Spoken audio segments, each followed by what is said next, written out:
అదే RTV app వార్తల్ని క్షణాల్లో చదివే అవకాశం ఉంటుంది. ఒక న్యూస్ పేపర్, ఒక టెలివిజన్ ఛానల్ మీ చేతుల్లో ఎప్పుడూ ఉంటాయి. నమస్తే, వెల్కమ్ టు ఆర్టీవీ అన్సెన్సార్డ్. ఈరోజు ఆర్టీవీ అన్సెన్సార్డ్కి నేను వెల్కమ్ చెప్తున్నాను. లోక్సత్తా వ్యవస్థాపక అధ్యక్షుడు, మాజీ ఐఏఎస్ అధికారి జయప్రకాష్ నారాయణ గారు. జయప్రకాష్ నారాయణ గారు, వెల్కమ్ టు ఆర్టీవీ అన్సెన్సార్డ్.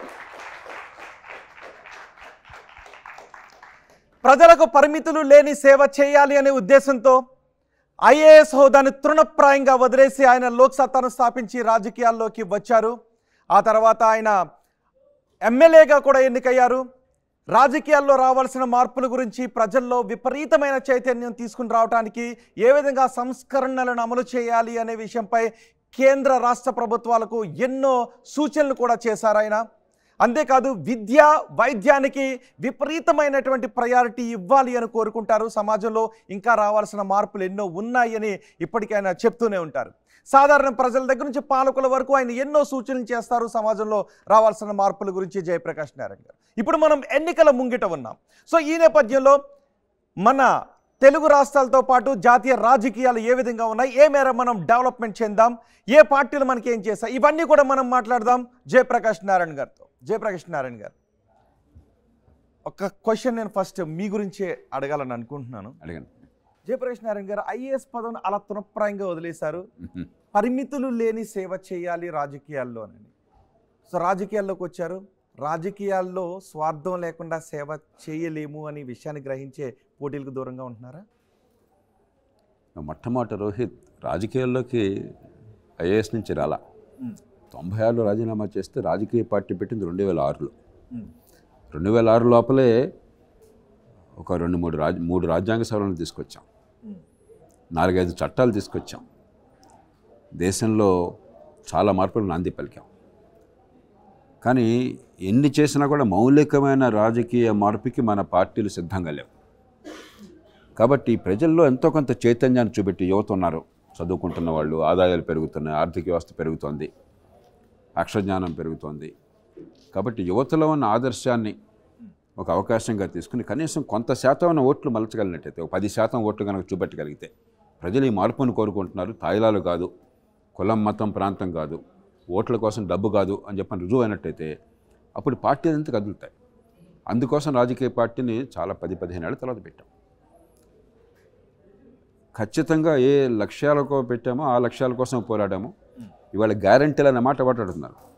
గ్యారంటీలు అనే మాట మొట్టమొదటి రాజకీయాలు తీసుకొచ్చింది లోక్సత్తా. 50 గ్యారంటీలు అని చెప్పని ఒక పుస్తకంలో నిర్దిష్టమైనటువంటి గ్యారంటీ తీసుకొచ్చాం. ఇట్లాగా ఓ కొత్త వరవడికి శ్రీకారం చుట్టాం. ఎన్నికల్లో ఒక్క ఓటుకి ₹1 కొన్నామని చెప్పి ఒక్కటి కూడా అనలేరు.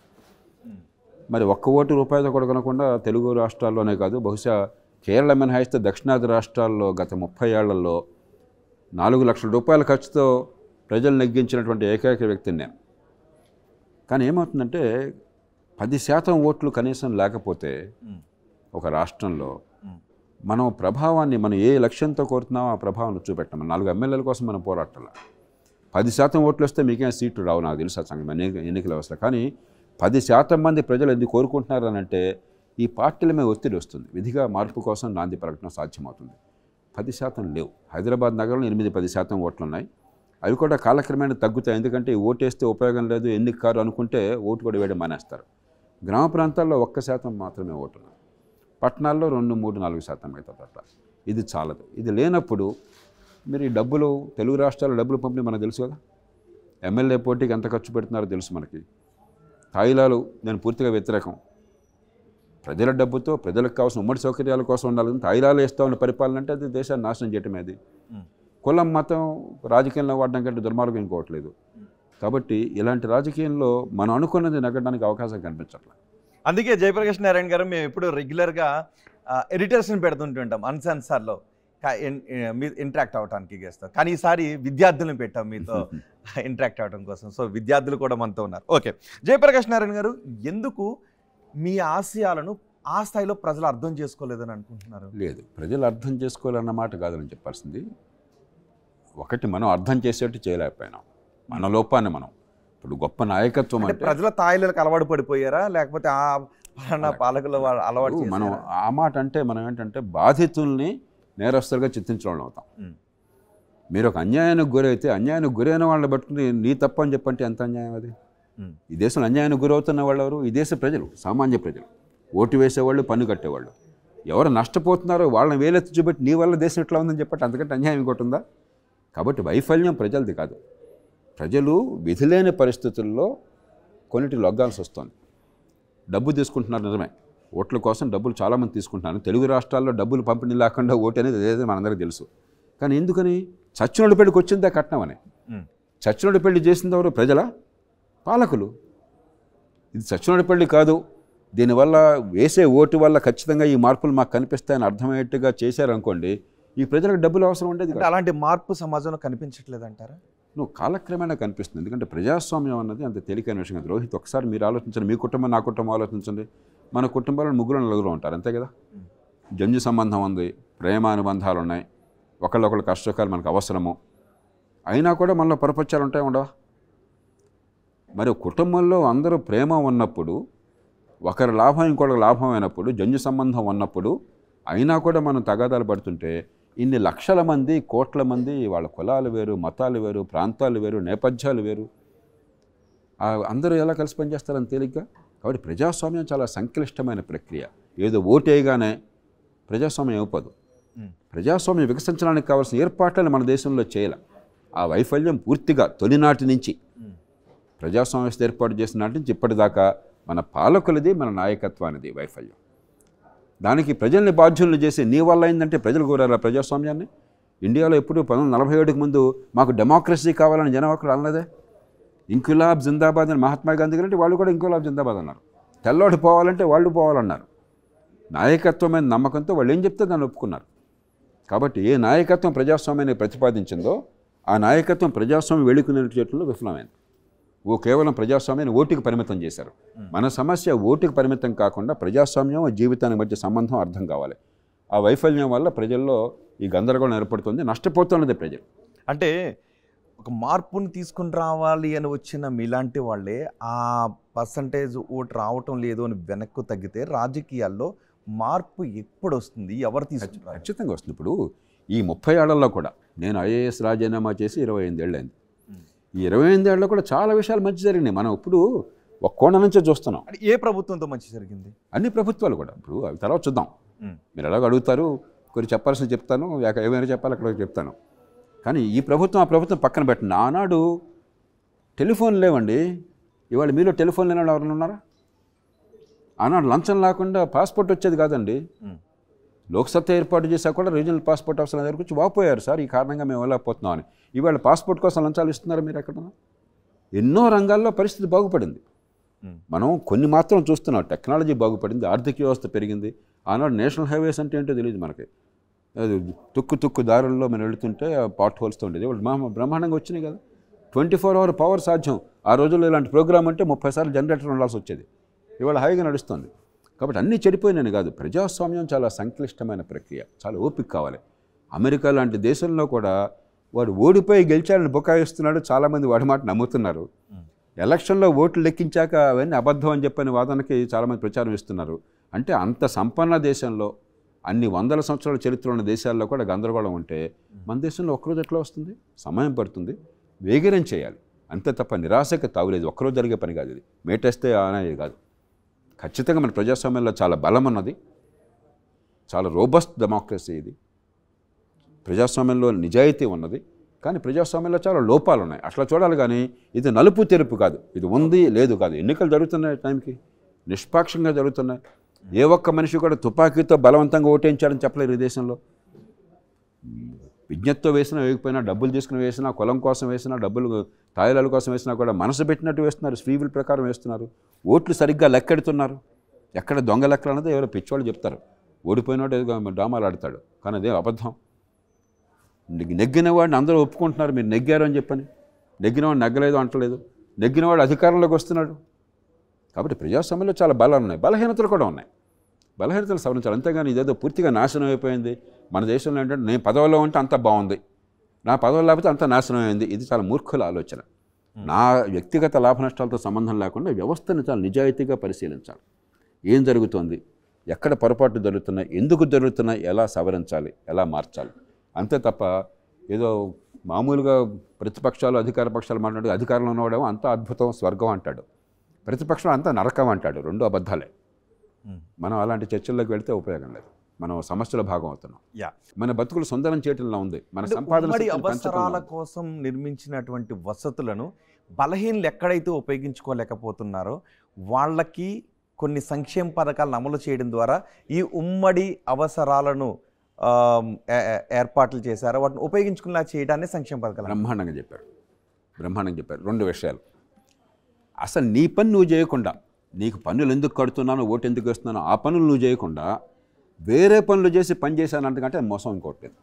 మీరు ఇంట్లో వంట మనిషిని పెట్టుకున్నారు, వాడికి వంట రాదు, లేకపోతే వంట చేయాలంటే బద్ధకం వాడికి, కానీ వంటలో మాత్రం దినుసులు కొనటంలో డబ్బులు మింగేస్తున్నాడు. వంట పని చేయకుండా మిగతా అన్నీ చేసి పెడతానని నటిస్తున్నాడు వాడు. పెట్టుకున్నది వంట కోసం. నీ పని నువ్వు ఆడవాలి, గుర్రం పని గుర్రం చేయాలి, గాడిద పని గాడిద చేయాలిగా ముందు. అసలు ఇంట్లో వంట చేయకపోతే పొయ్యిలో పిల్లలు అవ్వదు కదా, ఆకలి నిండదు కదా. ఇంకోటి ఎందుకు పెట్టుకున్నాను, డ్రైవర్గా పెట్టుకున్నాను. నాకు కావాల్సింది కారు బాగా ఎఫెక్టివ్గా సమర్థంగా సురక్షితంగా డ్రైవ్ చేయాలి. నాకు అది చేయనండి, కానీ పై కబుర్లని చెప్తానండి, నీతో వచ్చి బాతాకానీ చేస్తానండి అంటే నాకు ఉపయోగం ఏంటి? కాబట్టి మొట్టమొదటిది నీ పని నువ్వు చేస్తున్నావు, అది ఎందుకు నేను పెట్టుకున్నాను. రెండోది, అసలు సంక్షేమం తాత్కాలికంగా అవసరం ఉన్న వాళ్ళకి సాయం చేయొద్దని ఎవరు అనరు. అందులో ప్రజాస్వామ్యంలో అది సాధ్యం కాదు. ఎందుకంటే ఇంత పేదరికం ఉన్న సమాజంలో అందరినీ కూడా కలుపుకొని మీకు వ్యవస్థలో భాగం అన్నది, నీకు భవిష్యత్తును నమ్మకాన్ని కలిగించాలి. తాత్కాలికం కొంత సాయం అవసరం, కానీ ఏ మేరకు అవసరం? అసలు చేయాల్సిన పని అంతా పక్కన పెట్టి అంతా డబ్బు దీనికి తినేసి మిగతా ఖర్చు పెట్టడం కాదు. రెండోది, పిల్లల మీద భారం వేసి నీకు వచ్చే ఆదాయం 100 రూపాయలు అయితే 100 రూపాయలతో ఖర్చు పెట్టకుండా ఇంకో 100 రూపాయలు అప్పు చేసిన డబ్బు మన కుటుంబాల్లో అప్పు చేసాం అనుకోండి, మీ తల్లిదండ్రులు ఎవరైనా అడగండి, వాళ్ళు అప్పు చేయాల్సి వస్తే అప్పు డబ్బులు మీ పొద్దున మీ భవిష్యత్తు బాగుండటం కోసం దానికోసం పెట్టుబడులు పెట్టాలి. అయితే మంచి విద్య కోసం ఖర్చు పెట్టాలి, లేకపోతే మంచి ఇళ్ల స్థలం కొనుక్కోవాలా, లేకపోతే డబ్బుని స్టాక్ మార్కెట్లో పెట్టాలా, లేకపోతే బ్యాంకుల్లో పెట్టి జాగ్రత్తగా కాపాడాలా. ఏదో రకంగా రేపు పొద్దున మీ సంపాదన శక్తి పెరగాల, మీకు అసెట్స్ రావాలా. అలా కాకుండా తల్లిదండ్రులు 10,000 రూపాయలు నెలకు ఆదాయం వస్తే 50,000 రూపాయలు దుబారా ఖర్చు పెట్టేసి నెలకు 40,000 రూపాయలు అప్పంతా మీ నెత్తి మీద మోపితే మీ కుటుంబాలు ఏమవుతాయి? వీళ్ళు ఆ పని చేస్తున్నారు. కాబట్టి సంక్షేమం అన్నది ఒకవేళ తాత్కాలిక అవసరాలు తీర్చడం కోసం అవసరమైనా కూడా మీకు వచ్చే పన్నుల ఆదాయం మొత్తంలో, రాష్ట్రంలో మీకు వచ్చే ఆదాయం కావచ్చు, ఢిల్లీ నుంచి మీకు వచ్చే పన్నుల్లో వాటా కావచ్చు, దాని లోపల జీతభత్యాలు, ఈ సంక్షేమం, మిగతావంతా ఖర్చు పెట్టండి. ఓకే. అప్పు చేసి పప్పు కూడా తింటే, అప్పు చేసిన డబ్బు రేపొద్దున ఆస్తులు పెంచకుండా పిల్లల భవిష్యత్తును కాపాడకుండా చేస్తే సంక్షేమం కాదు, గుదిబండ పిల్లల నెత్తిమీద పెడుతున్నారు. ఓకే, పిల్లలు ఏమనుకుంటున్నారు? నాశనం చేస్తున్నారు. ఓకే, పిల్లలు ఏమనుకుంటున్నారు చూద్దాం ఒకసారి. వాళ్ళ నుంచి క్వశ్చన్స్ తీసుకుందాం. ఎవరు మాట్లాడుతున్నారు? ఇప్పుడు 2014లో ఆంధ్రప్రదేశ్ తెలంగాణ విడిపోయింది. అప్పుడు తెలంగాణ బడ్జెట్ సర్ప్లస్లో ఉంది. ఆంధ్రప్రదేశ్ బడ్జెట్ ఫస్ట్ బడ్జెట్ 1,11,000 బడ్జెట్తో వచ్చింది. రీసెంట్గా చూస్తే 2,86,000 కోట్లకి వెళ్ళింది. ఇప్పుడు వాస్తవంగా ఇప్పుడున్న పరిస్థితులను గమనిస్తే ఒకప్పుడు మిగులు బడ్జెట్కు ఉన్నటువంటి తెలంగాణ అప్పుల బాధల్లో ఉంది. అదేవిధంగా ఆంధ్రప్రదేశ్లో కూడా సంక్షేమం అనే పేరుతో అప్పులు పెంచుతున్నారు. పన్నులు కట్టినప్పటికీ పేద ప్రజల మధ్యనే పడుతుంది సార్ వాటికి. రోహిత్, 2 అంశాలు. మొట్టమొదటి దాన్ని యూపీ ప్రస్తావన తీసుకొచ్చారు. ఉత్తరప్రదేశ్, ఒరిస్సా 2 రాష్ట్రాలు తీసుకోండి, పేద రాష్ట్రాలు, మనకంటే తక్కువ తరసరి ఆదాయం మనలో సగం ఉంటుంది. తెలంగాణ 2,70,000 3 లక్షలు ఉంటే యూపీలో 1,09,000, మనలో 30%, 35% యూపీ. కానీ 74,000 కోట్ల రూపాయలు రెవెన్యూలో మిగులు, అంటే రోజువారీ ఆదాయము, రోజువారీ ఖర్చు. సంక్షేమం లేదా? యూపీలో బ్రహ్మాండంగా సంక్షేమం ఇస్తున్నారు. సంక్షేమం వద్దున ఎవరు అనరు, సమర్థంగా ఇస్తున్నారు, నిజాయితీగా ఇస్తున్నారు, సంక్షేమం ఇస్తున్నారు, రాజకీయంగా ప్రజల మన్నను పొందుతున్నారు. అదే సమయంలో రెవెన్యూలో మిగులు చూపెట్టి అప్పులు చేసి అప్పుల డబ్బు, ఈ మిగులు డబ్బు మొత్తం మళ్ళీ రేపటి కోసం పెట్టుబడి పెడుతున్నారు. అది పిల్లల్ని ప్రేమించే తల్లిదండ్రులు చేసే పని. అలాగే ఒరిస్సాలో 26,000 కోట్లు ఏడాదికి రెవెన్యూలో మిగులు. రాజకీయంగా ఓడిపోతున్నారా? ఒరిస్సాలో 23 ఏళ్ల నుంచి 2000 సంవత్సరం నుంచి 24వ సంవత్సరం అదే ముఖ్యమంత్రి, అదే పార్టీ కొనసాగుతున్న అధికారంలో. కాబట్టి మంచి ఆర్థిక వ్యవస్థ, మంచి రాజకీయం, సంక్షేమం, అభివృద్ధి, సమతూకం సాధ్యం. ఇప్పుడు రాజధాని గురించి ఒక మాట అన్నారు, అంటే మీలాంటి వాళ్ళు దాని గురించి కొంచెం రాజధాని కాదు, నేను మళ్ళీ చెప్తాను, ఇందాక కూడా చెప్పాను, రాజధాని అనవసరంగా మన అంటే మనసులో ఎలాంటి రాజధాని కావాలి? అసలు రాజధాని నాకు ఇష్యూనే కాదు, గ్రీన్ ఫీల్డ్ సిటీ. ఎందుకంటే మహానగరాలు ఏ రాష్ట్రాల్లో ఉంటే ఆ రాష్ట్రాలకు అభివృద్ధి మరింత వేగంగా జరుగుతుంది, పెద్ద ఎత్తున పెట్టుబడులు వస్తాయి. అలాగని అభివృద్ధి మొత్తం మహానగరంలో నేను హైదరాబాద్ గురించి కూడా చెప్పాను. హైదరాబాద్ నగరం మొత్తానికి పరిమితం చేస్తే మన ఎలక్షన్లో ఏం చూసారు మీరు? ఒక్క సీటు కాంగ్రెస్ రాలా హైదరాబాద్ నగరం చుట్టుపక్కల, బయట ఒక్క సీటు మీకు టీఆర్ఎస్కి రాలా. ఎందుకని? బీఆర్ఎస్కి రాలా. ఎందుకని? అభివృద్ధి హైదరాబాద్కే పరిమితం కాకూడదు, కానీ హైదరాబాద్ కావాలి. అంటే హైదరాబాద్ వద్దని కాదు, ఒక మహానగరం ఉన్నట్టయితే ప్రపంచ స్థాయి పెట్టుబడులు కానీ టాలెంట్ కానీ వస్తాయి. మనం ఉన్న సిటీస్లో ఈ దుర్గంధంలో, ఈ డ్రైనేజ్ సమస్యలో, ఈ ట్రాఫిక్ సమస్యల్లో గ్రీన్ఫీల్డ్ సిటీ లేకుండా పెట్టుబడులు రావు. కానీ అది అధికార కేంద్రానికి చిహ్నం కాకూడదు. మన మనసుల్లో అధికారము, ఆర్థిక వ్యవస్థ, సంస్కృతి, విద్య, ఆరోగ్యం అన్నీ ఒక్కచోట ఉండాలి. మిగతా వాళ్ళంతా బెకార్లు కావాలా. నేను దానికి వ్యతిరేకం. ఒక గ్రీన్ఫీల్డ్ సిటీ అవసరం, దానికి గట్టి ఏర్పాట్లు జరిగినాయి. దాని మధ్యలో అర్థం అంటే ఇప్పుడు అధికార వికేంద్రీకరణ రాజధానిగా చూడాల్సిన అవసరం ఉంది. ఇక్కడ 2 పాయింట్లు ఉన్నాయి, అంటే మీరు కొంచెం వాటిని వివరంగా చెప్తే. డబ్బులే లేని చోట ఒక మహానగరాన్ని నిర్మించడం అసాధ్యమైన పరిస్థితుల్లో ఆల్రెడీ ఉన్నటువంటి నగరం, పోర్ట్ సిటీ, అభివృద్ధికి ఆస్కారం ఉన్న చోట పెడుతున్నానని ఒక చెప్తున్నారు. 2 అధికార వికేంద్రీకరణ కూడా దీని ద్వారా జరుగుతుందని అంటున్నారు. ఏ విధంగా చూడాలి దాన్ని? విశాఖపట్నంలో నేను నిర్వహించని పదవులు లేవు. వీళ్ళల్లో చాలామంది పుట్టక మునుపు, వీళ్ళు పుట్టలో అదే పుడితే ఇంత పసిపాపలు ఉంటారు. విశాఖ నాకు చాలా ప్రేమాస్పదమైన నగరం. 8,000 మంది యువతకి దేశ చరిత్రలో మొట్టమొదటిసారిగా విశాఖ స్టీల్ ప్లాంట్ నిర్వాసిత కుటుంబాలకి శాశ్వత ప్రాతిపదికన ఉపాధి కల్పించే దేశంలో ఇంకక్కడ జరగాలి, అప్పటికిప్పుడు జరగదు. ఆ నగర భవిష్యత్తుకి పునాదులు వేసిన వాళ్ళని ఒకడిని. కాబట్టి ఆ నగరం బాగుపడితే నాకంటే సంతోషించే వాళ్ళు ఎవరు ఉంటారు. కానీ తొగ్గులక్కలాగా ఒకరోజు రాజధాని ఇది కాదు, మళ్ళీ ఇది, ఇంకోటి ఇది. ఏది తొగ్గులక్క ప్రభుత్వం అంటే? తొగ్గులకు ఎందుకని? తొగ్గులక్క గురించి చరిత్రలో మంచిగా అయిపోయింది అనుకుంటారు మీరు. ఆ పేరు మీకు చరిత్ర ఏం తెలియకపోయినా కూడా ఆయన పేరు మాట్లాడితే అర్థం ఏంటి? తలతెక్క పరిపాలన అని.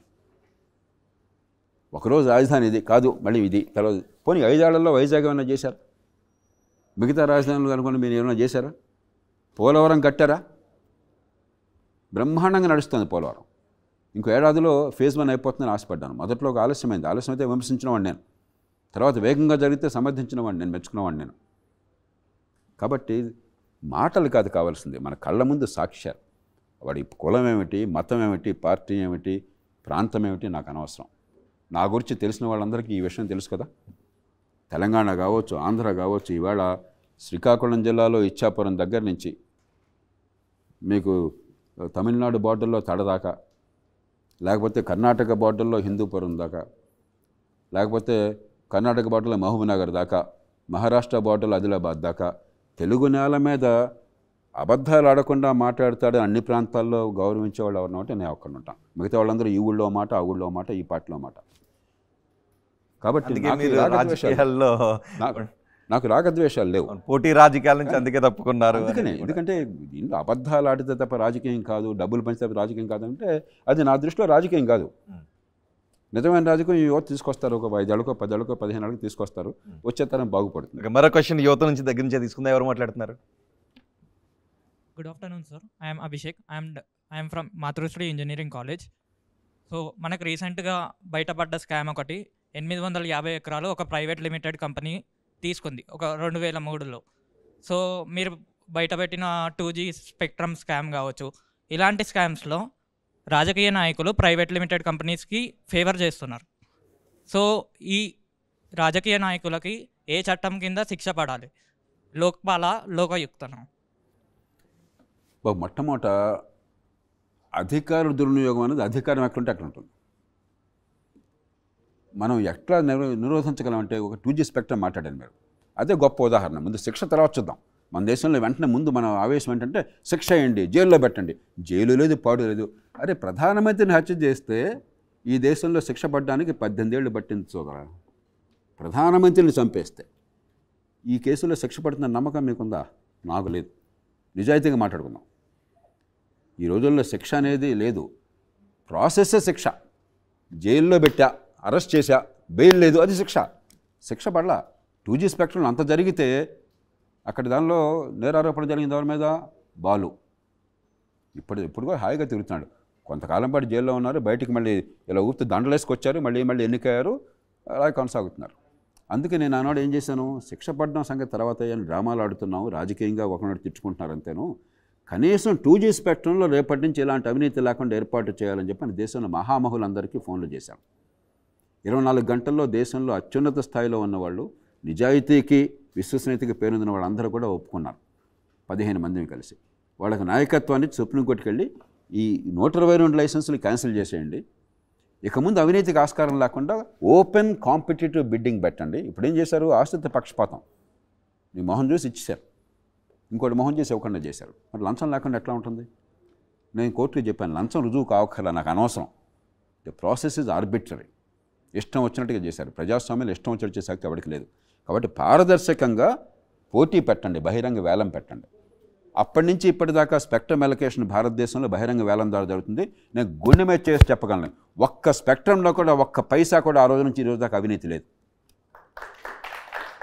కాబట్టి మనం వ్యవస్థాగతంగా ముందు అవినీతి లేని ఏర్పాటు చేయడం ఎట్లాగా ఆలోచిద్దాం. వాడి మీద కస్తూ వాడిని జైల్లో పెడదాం, ఇండు కొడదాం, వాడి మీద రస్తారోకో చేద్దాం, రోడ్డు మేకలు గొడవలు చేద్దాం, మనం దీనిలో పడిపోతున్నాం. అప్పుడు లోక్పాల్ అని చెప్పని ఏదో ఆలోచన చేశారు, నేను కూడా సమర్థించాను. లోక్పాల్ చట్టం వచ్చిన చివరికి నా ప్రతిపాదనల నుంచే, ఇప్పుడు మన మిత్రులు అన్నా హజారే మిగతా వాళ్ళు ప్రతిపాదించింది మంచి ఉద్దేశం అయినా కూడా లోతైన ఆలోచన లేకుండా గోమాసు మరి బంట్రోత్ దగ్గర నుంచి ప్రధానమంత్రి దాకా ఒకే లోక్పాల్ చూస్తాడంటే, బంట్రోత్ ప్రధానమంత్రిని ఒక్క మనిషి చూస్తే ఈ దేశంలో సాధ్యమా? 2 కోట్ల మంది పైగా ఉద్యోగులు ఉన్నారు. ఆ లోక్పాల్ పనికొస్తుందా?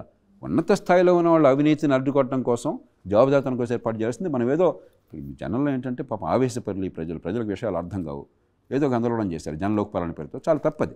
నేను మిమ్మల్ని ఒక క్వశ్చన్ అడగాలనుకుంటున్నాను. 2014 తర్వాత తెలంగాణ, ఆంధ్రప్రదేశ్ ఎవరి పరిపాలన వాళ్ళు సాగించుకుంటున్నారు? మీ దగ్గర నెంబర్స్ ఉన్నాయి, మార్క్స్ అడగాలని అనుకుంటున్నాను. 2014 నుంచి 19 వరకు ఆంధ్రప్రదేశ్లో పాలనకి మీరు ఎన్ని మార్కులు వేస్తారు? ఆంధ్రప్రదేశ్లో 2014 నుంచి 19 వరకు ఆంధ్రప్రదేశ్ పాలనకి మీ దగ్గర ఏ నెంబర్స్ ఉన్నాయి, కార్డ్స్ ఉన్నాయి? ఒక కార్డు చూపెట్టమంటారా?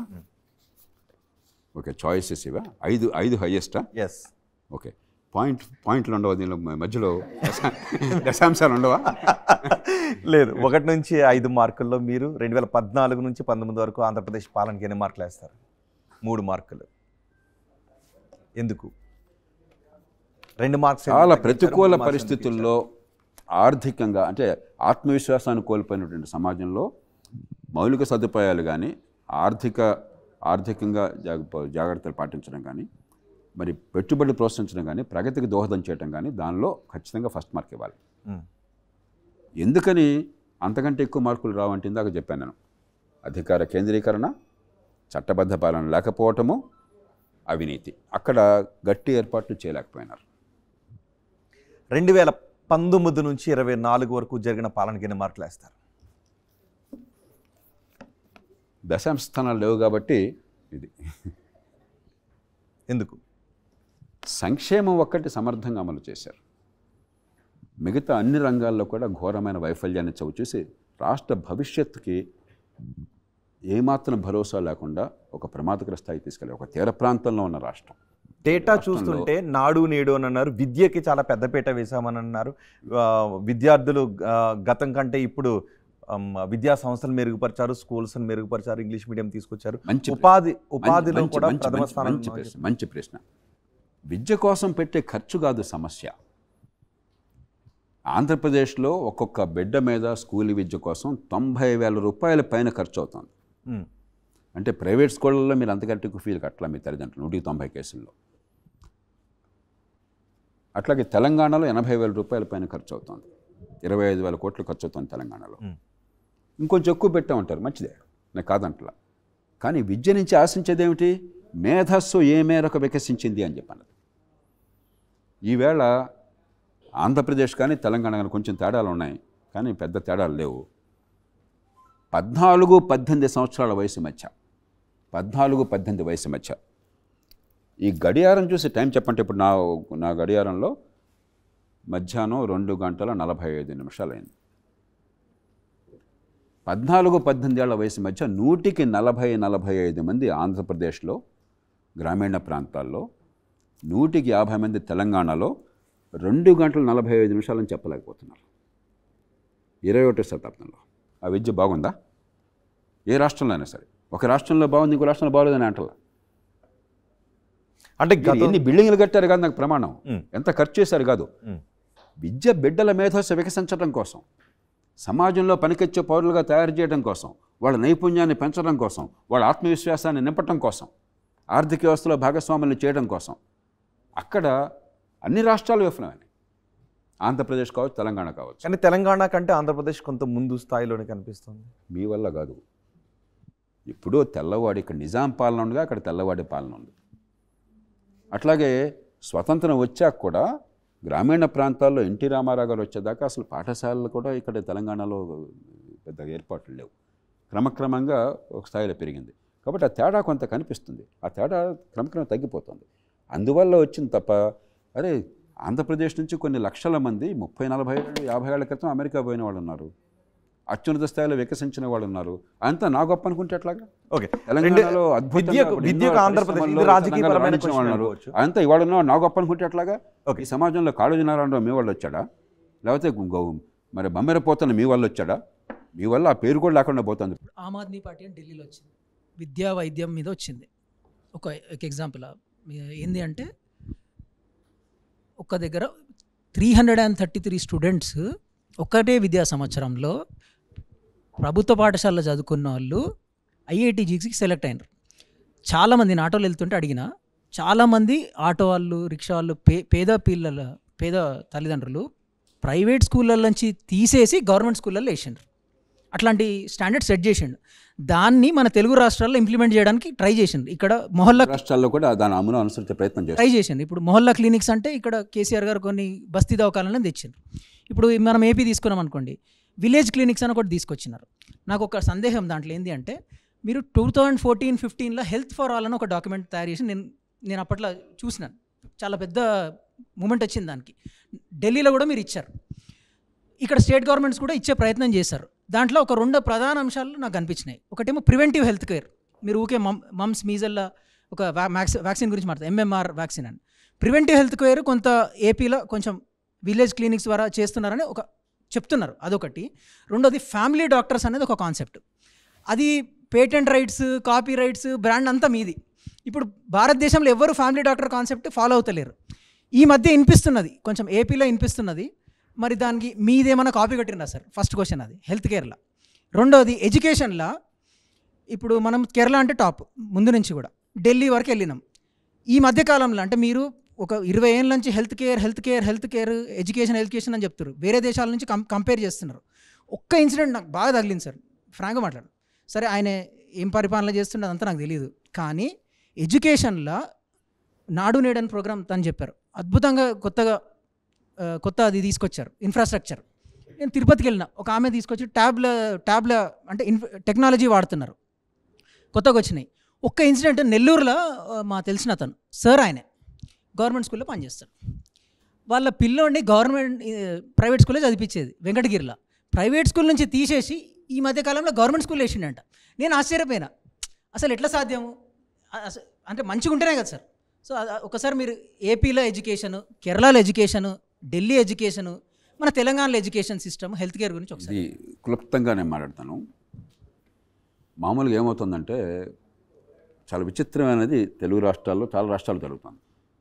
అది ఏపీ, తెలంగాణ కూడా జరుగుతుంది. ప్రైమరీ స్కూల్కేమో నిరుపేదలు సైతం, రిక్షా కార్మికులు, తోపుడు బళ్ళ వాళ్ళు కూడా ప్రైమరీ స్కూల్కేమో ప్రైవేట్ స్కూల్కి పంపిస్తున్నారు. అవన్నీ పెద్ద హై ఎండ్ స్కూల్స్ కూడా కాదు. 5,000 ఏడాదికి, 10,000, 8,000, కొన్ని సందర్భాల్లో 3,000 అట్లాగా. ఏదో కొంతమంది ఒప్పుకున్నాడు 30,000, 40,000, 50,000 అలా కూడా చేస్తున్నారు. ట్యాక్సీ డ్రైవర్ 80,000 రూపాయలు ఖర్చు పెట్టడం నాకు తెలుసు. ఇప్పుడు సర్పంచ్ గారిని నేను కనుక్కుంటే ఆయన 2 లక్షల రూపాయలు అబ్బాయికి ఇంటర్మీడియట్, 1 లక్ష రూపాయలు అమ్మాయికి 10th క్లాసు ఖర్చు అవుతుంది. మనం గతిలేక చేస్తున్నాం మనం. కానీ ప్రైమరీ స్కూల్లోనేమో ప్రైవేట్ స్కూల్కి వెళ్తున్నారు. నిరుపేదలకు ఏమవుతుందంటే, 4-5 ఏళ్ళు స్కూల్కి వెళ్ళినా కూడా, ఏ స్కూల్కి వెళ్ళినా పెద్దగా పిల్లలకి తెలివితేటలు వికసించట్లా. దానికి మీరు చదువు అక్కర్లా, తల్లిదండ్రులు చదువు లేకపోయినా ఇంగిత జ్ఞానంతో పిల్లలు కాస్త నేర్చుకుంటున్నారా లేదా అనేది అర్థమైపోతుంది. దాంతో ఎందుకు ఈ డబ్బు వేస్ట్ అని హై స్కూల్కి వచ్చేసరికి హై స్కూల్కి ఒక వాతావరణం ఉంటుంది. ప్రైమరీ స్కూల్ ఏమో విసినేట్లు ఉండి 10 మంది పిల్లలు ఉండి, ఒకటే టీచర్ ఉండి, 2 టీచర్లు ఉండి, ఆయన వస్తాడో తెలియదు, వేరే క్లాస్ రూమ్స్ కూడా ఉండవు. కానీ హై స్కూల్ అనగానే ఒక వాతావరణం, క్లాస్ రూమ్స్, కానీ మౌలికమైన సదుపాయాలు కొంతమేరకు, 7-8 మంది టీచర్లు ఉంటారు. కాబట్టి అక్కడ పెడుతున్నారు. ఖర్చు పెద్దగా ఉండదు, వచ్చిందేదో వస్తుందని చెప్పాను. దాన్ని వీళ్ళ గొప్పతనంగా మనం భావించకూడదు. అందులో మౌలిక సదుపాయాలు మరింత అందంగా కనిపించినాయి అనుకోండి, ఇక్కడ బదులు ఎక్కడ పెడతామని వస్తారు. కానీ మనం చూడాల్సింది ఫైనల్గా ఏ మేరకు బుద్ధి వికసిస్తోంది. ప్రతి సంవత్సరం అసర్ సర్వేలు ఉన్నాయి, annual status of education report అని అంటారు. 2005లో ఈ దేశంలో మొట్టమొదటిసారిగా అసర్ రిపోర్ట్ని జాతీయ స్థాయిలో నేను విడుదల చేశాను. నేను ఆనాటి ప్రణాళిక సంఘం ఉపాధ్యక్షుడు, deputy chairman planning commission Montek Singh Ahluwalia, మేమిద్దరం ఢిల్లీలో కాన్స్టిట్యూషన్ హౌస్లో విడుదల చేశాం. అక్కడి నుంచి ప్రతి సంవత్సరం నేను చెప్పిన అంకెలన్నీ కూడా ఆ సర్వేల నుంచి వచ్చినాయి. నా సొంతంగా బుర్ర నుంచి పుట్టిన అంకెలు కాదు ఇవి, చాలా ప్రామాణికమైనటువంటి అంకెలు. అట్లాగే ప్రభుత్వమే చేసే సర్వేలు ఉన్నాయి, నేషనల్ అచీవ్మెంట్ సర్వే అంటారు, ప్రభుత్వం స్వయంగా చేస్తుంది. ఆ సర్వేల ప్రకారం ఉదాహరణకి 9వ తరగతిలో 125 మందికి 9వ తరగతి స్థాయి ప్రమాణాలు ఉన్నాయి, వాళ్ళే చెప్తున్నారు. ఎంతమంది పాస్ అయ్యారు? 196 మంది పాస్ అయ్యారు. అది వాళ్ళే చేసేది. ప్రభుత్వం చేసిన సర్వేలో 9వ తరగతి స్థాయిలో వాళ్ళకి తెలిసిన వాళ్ళు ఎంతమంది కనీస ప్రమాణాలు, గొప్ప ప్రమాణాలు చోట్ల వాళ్ళు 29% లేదా 25%. ఎంతమంది పాస్ అవుతున్నారు? 96%. అలాగే అంతర్జాతీయ సర్వేలు ఉన్నాయి, పీసా అని చెప్పి ఒకటి ఉన్నది, programme for international students assessment. America కావచ్చు, బ్రిటన్ కావచ్చు, ఫ్రాన్స్ కావచ్చు, జపాన్ కావచ్చు, జర్మనీ కావచ్చు, సింగపూర్ కావచ్చు, కొరియా కావచ్చు, చైనా కావచ్చు, మనలాంటి దేశాలు ఎవరైనా దానిలో పాల్గొవచ్చు. మనం పాల్గొన్నాం కొన్నేళ్ల క్రితం. 74 దేశాలు పాల్గొన్నాయి. మనం ఎంతో తెలుసా? ఇది దేశం మొత్తానికి వర్తిస్తుంది, ఆంధ్రప్రదేశ్ తెలంగాణ కాదు. దానిలో ఆనాడు తమిళనాడు, హిమాచల్ ప్రదేశ్ పెట్టారు. ఎందుకంటే ఉన్నంతలో ఈ రెండు కొంచెం బాగా చేస్తున్నట్లు లెక్క, తమిళనాడు, హిమాచల్ ప్రదేశ్ మన దేశంలో. మన స్థానం ఎంతో తెలుసా? 74 దేశాల్లో అడుగు నుంచి 2వ స్థానం, 73వ ర్యాంక్. మన అదృష్టం కొద్దీ కిర్గిజిస్తాన్ అని ఒక దేశం ఉంది, దానిలో వాడికి లాస్ట్ ప్లేస్ వచ్చింది కాబట్టి మన లాస్ట్ ప్లేస్ తప్పింది మనకి. మన గవర్నమెంట్లో ఏం చేసినా తెలుసు, ఆ తర్వాత ఇక చచ్చిన భారతదేశం ఈ పీసా సర్వేలో పాలు పంచుకోదు. ఈ సర్వే మన దేశంలో జరగడానికి వీళ్ళు, ఎందుకంటే జేపీ లాంటి వాడు అనవసరంగా మాట్లాడతారు దానికి వచ్చి. నిజం చెప్తారు, మా బిల్డింగ్ బాగున్నాయి, మా స్విమ్మింగ్ పూల్ కట్టామని చెప్పుకోవడానికి ఉండదు. చదువు కావాలయ్యా, చదువు వచ్చిందని అడుగుతారు. చదువు రాలేదని రుజువు అవుతుంది, రుజువు కాకూడదు కాబట్టి డ్రామాలు ఆడొచ్చు అని తీసి పారేస్తారు. అప్పటి నుంచి 2009లో జరిగింది సర్వే, 2024లో ఉన్నాం. 15 ఏళ్ల నుంచి మళ్ళీ దానిలో మనం పాలు పంచుకోవాలి. 15 ఏళ్ల నుంచి ఈ దేశం పాలు పంచుకోవాలి. సిగ్గుపడాలి. ప్రపంచంలో పెరుగుతున్న ఆర్థిక వ్యవస్థల్లో పెద్ద దేశాల్లో మన దేశమంత అధ్వాన్నంగా విద్య ఎక్కడా లేదు. మనమేం చూస్తున్నాం? ఒక సత్యనాథుడు ఉన్నాడు, ఒక ఇంద్ర నూయం ఉన్నది, లేకపోతే మరొక ఆయన గూగుల్లో పనిచేస్తున్నాడు, మరొక ఆయన మరో చోట పనిచేస్తున్నాడు, మేము గొప్పవాళ్ళం అని చెప్పి భ్రమపడుతున్నాం. మన బెస్ట్ ప్రపంచంలో బెస్ట్కి ఏ రకంగానూ తీసిపోరు. ఇక్కడున్న కుర్రాళ్ళు, మన ఆడపిల్లలు ఎవరికి తీసిపోరు. ఎందుకంటే తల్లిదండ్రులు బోడంత త్యాగాలు చేస్తున్నారు, పిల్లలకి తెలివితేటలు ఉన్నాయి, కష్టపడుతున్నారు, ఉన్నంతలో ప్రతిభ చూపెడుతున్నారు. కానీ మిగతా 80% మంది ఏంటి? దేశంలో 180 మందికి జన్యు సంపద వృధా అయిపోతుంది. వాళ్ళ బతుకులు చిన్ననాడే వల్లకాడైపోతున్నాయి. తెలివితేటలు ఉన్నా కూడా వాళ్ళకి ఎదిగే అవకాశం లేకుండా పోతుంది. దాన్ని బట్టి అంచనా వేయాలి. ఎన్ని స్విమ్మింగ్ పూల్స్ ఉన్నాయని కాదు, ఎన్ని అంతస్తులు బిల్డింగ్ కట్టామని కాదు, ఎన్ని ఖర్చు. విద్యార్థుల బుద్ధి వికసిత ఎంతవరకు ఉంది అన్నది లెక్క వేయాలండి. ప్రశాంత్ ఒకటి అడిగారు, ప్రివెంటివ్ హెల్త్ కేర్ గురించి అండ్ ఫ్యామిలీ డాక్టర్ గురించి. మీ కాన్సెప్ట్లనే ఏపీలో కాపీ కొట్టారా అని అడుగుతాను. కాపీ అనేది నేను ఒప్పుకోను, ఎందుకంటే నిజంగా కాపీ కొడితే నేను చాలా సంతోషిస్తాను. ఇది ఎవరికి మనకి ప్రాపర్టీ రైట్స్ లేవు, కాపీ రైట్స్ లేవు, లేకపోతే ఇంటలెక్చువల్ ప్రాపర్టీ రైట్స్ లేవు. మంచి ఆలోచనని మనం ప్రపంచంలో మానవ వికాసం ఎప్పుడు కూడా ఇతరుల నుంచి అనుకరించే నేర్చుకుంటాం. మీరు చిన్నపిల్లలు ఉన్నారు, పసిపిల్లలు, మీరు ఇంకా చిన్న వయసులో ఉన్నారు, పిల్లల్ని పెంచితే మీకు అర్థమవుతుంది. పిల్లలు అనుకరణ నుంచి నేర్చుకుంటారు, మానవ సమాజం అనుకరణ నుంచి వస్తుంది. కాబట్టి నిజంగా మంచి ఆలోచన, నా సొంత ఆలోచనలేం కాదు, నా పురులో పుట్టిన బుద్ధులు కాదు. ప్రపంచంలో అంతా ఏం జరుగుతుందో చూసి దానిలో మనకు పనికొచ్చేది తీసుకుని ఉపయోగించుకోవడం తప్పితే ఇదేదో నా బుర్రలోంచి పుట్టింది నా సొంతం అనేది నాకు భ్రమ లేదు. హెల్త్ కేర్లో ఏపీ ఎలా ఉంది? చంద్రబాబు నాయుడు గారి ప్రభుత్వంలో 2 మంచి పనులు చేశారు. ఒకటి ఫ్రీ డయాగ్నోస్టిక్స్, దేశంలో ఎక్కడా లేని రీతిలో మొట్టమొదటిసారిగా ఫ్రీ డయాగ్నోస్టిక్స్ ప్రైవేట్ సెక్టర్కి ఇన్వాల్వ్ చేసి 2 లెవెల్స్, లెవెల్ 1, లెవెల్ 2 డయాగ్నోస్టిక్స్ పెట్టి చాలా మంచి ప్రమాణాలతో డయాగ్నోస్టిక్స్ ప్రజలకి 1 పైసా ఖర్చు కాకుండా ఏర్పాటు చేశారు. చాలా బాగా నడుస్తుంది. రెండోది సెంట్రలైజ్ ప్రొక్యూర్మెంట్ ఆఫ్ డ్రగ్స్, తమిళనాడుని చూసి తమిళనాడు బాగా చేశారు. దాన్ని అనుకరించి ప్రొక్యూర్మెంట్ అంతా కూడా రాష్ట్ర స్థాయిలోనే చేసి మంచి ప్రమాణాలు తగ్గకుండా, మరి కాస్ట్ పెరగకుండా మంచి పోటీ ఉండేట్టుగా చూసి దాన్ని అందరికీ పంపిణీ చేసి ఏర్పాట్లు చేశారు.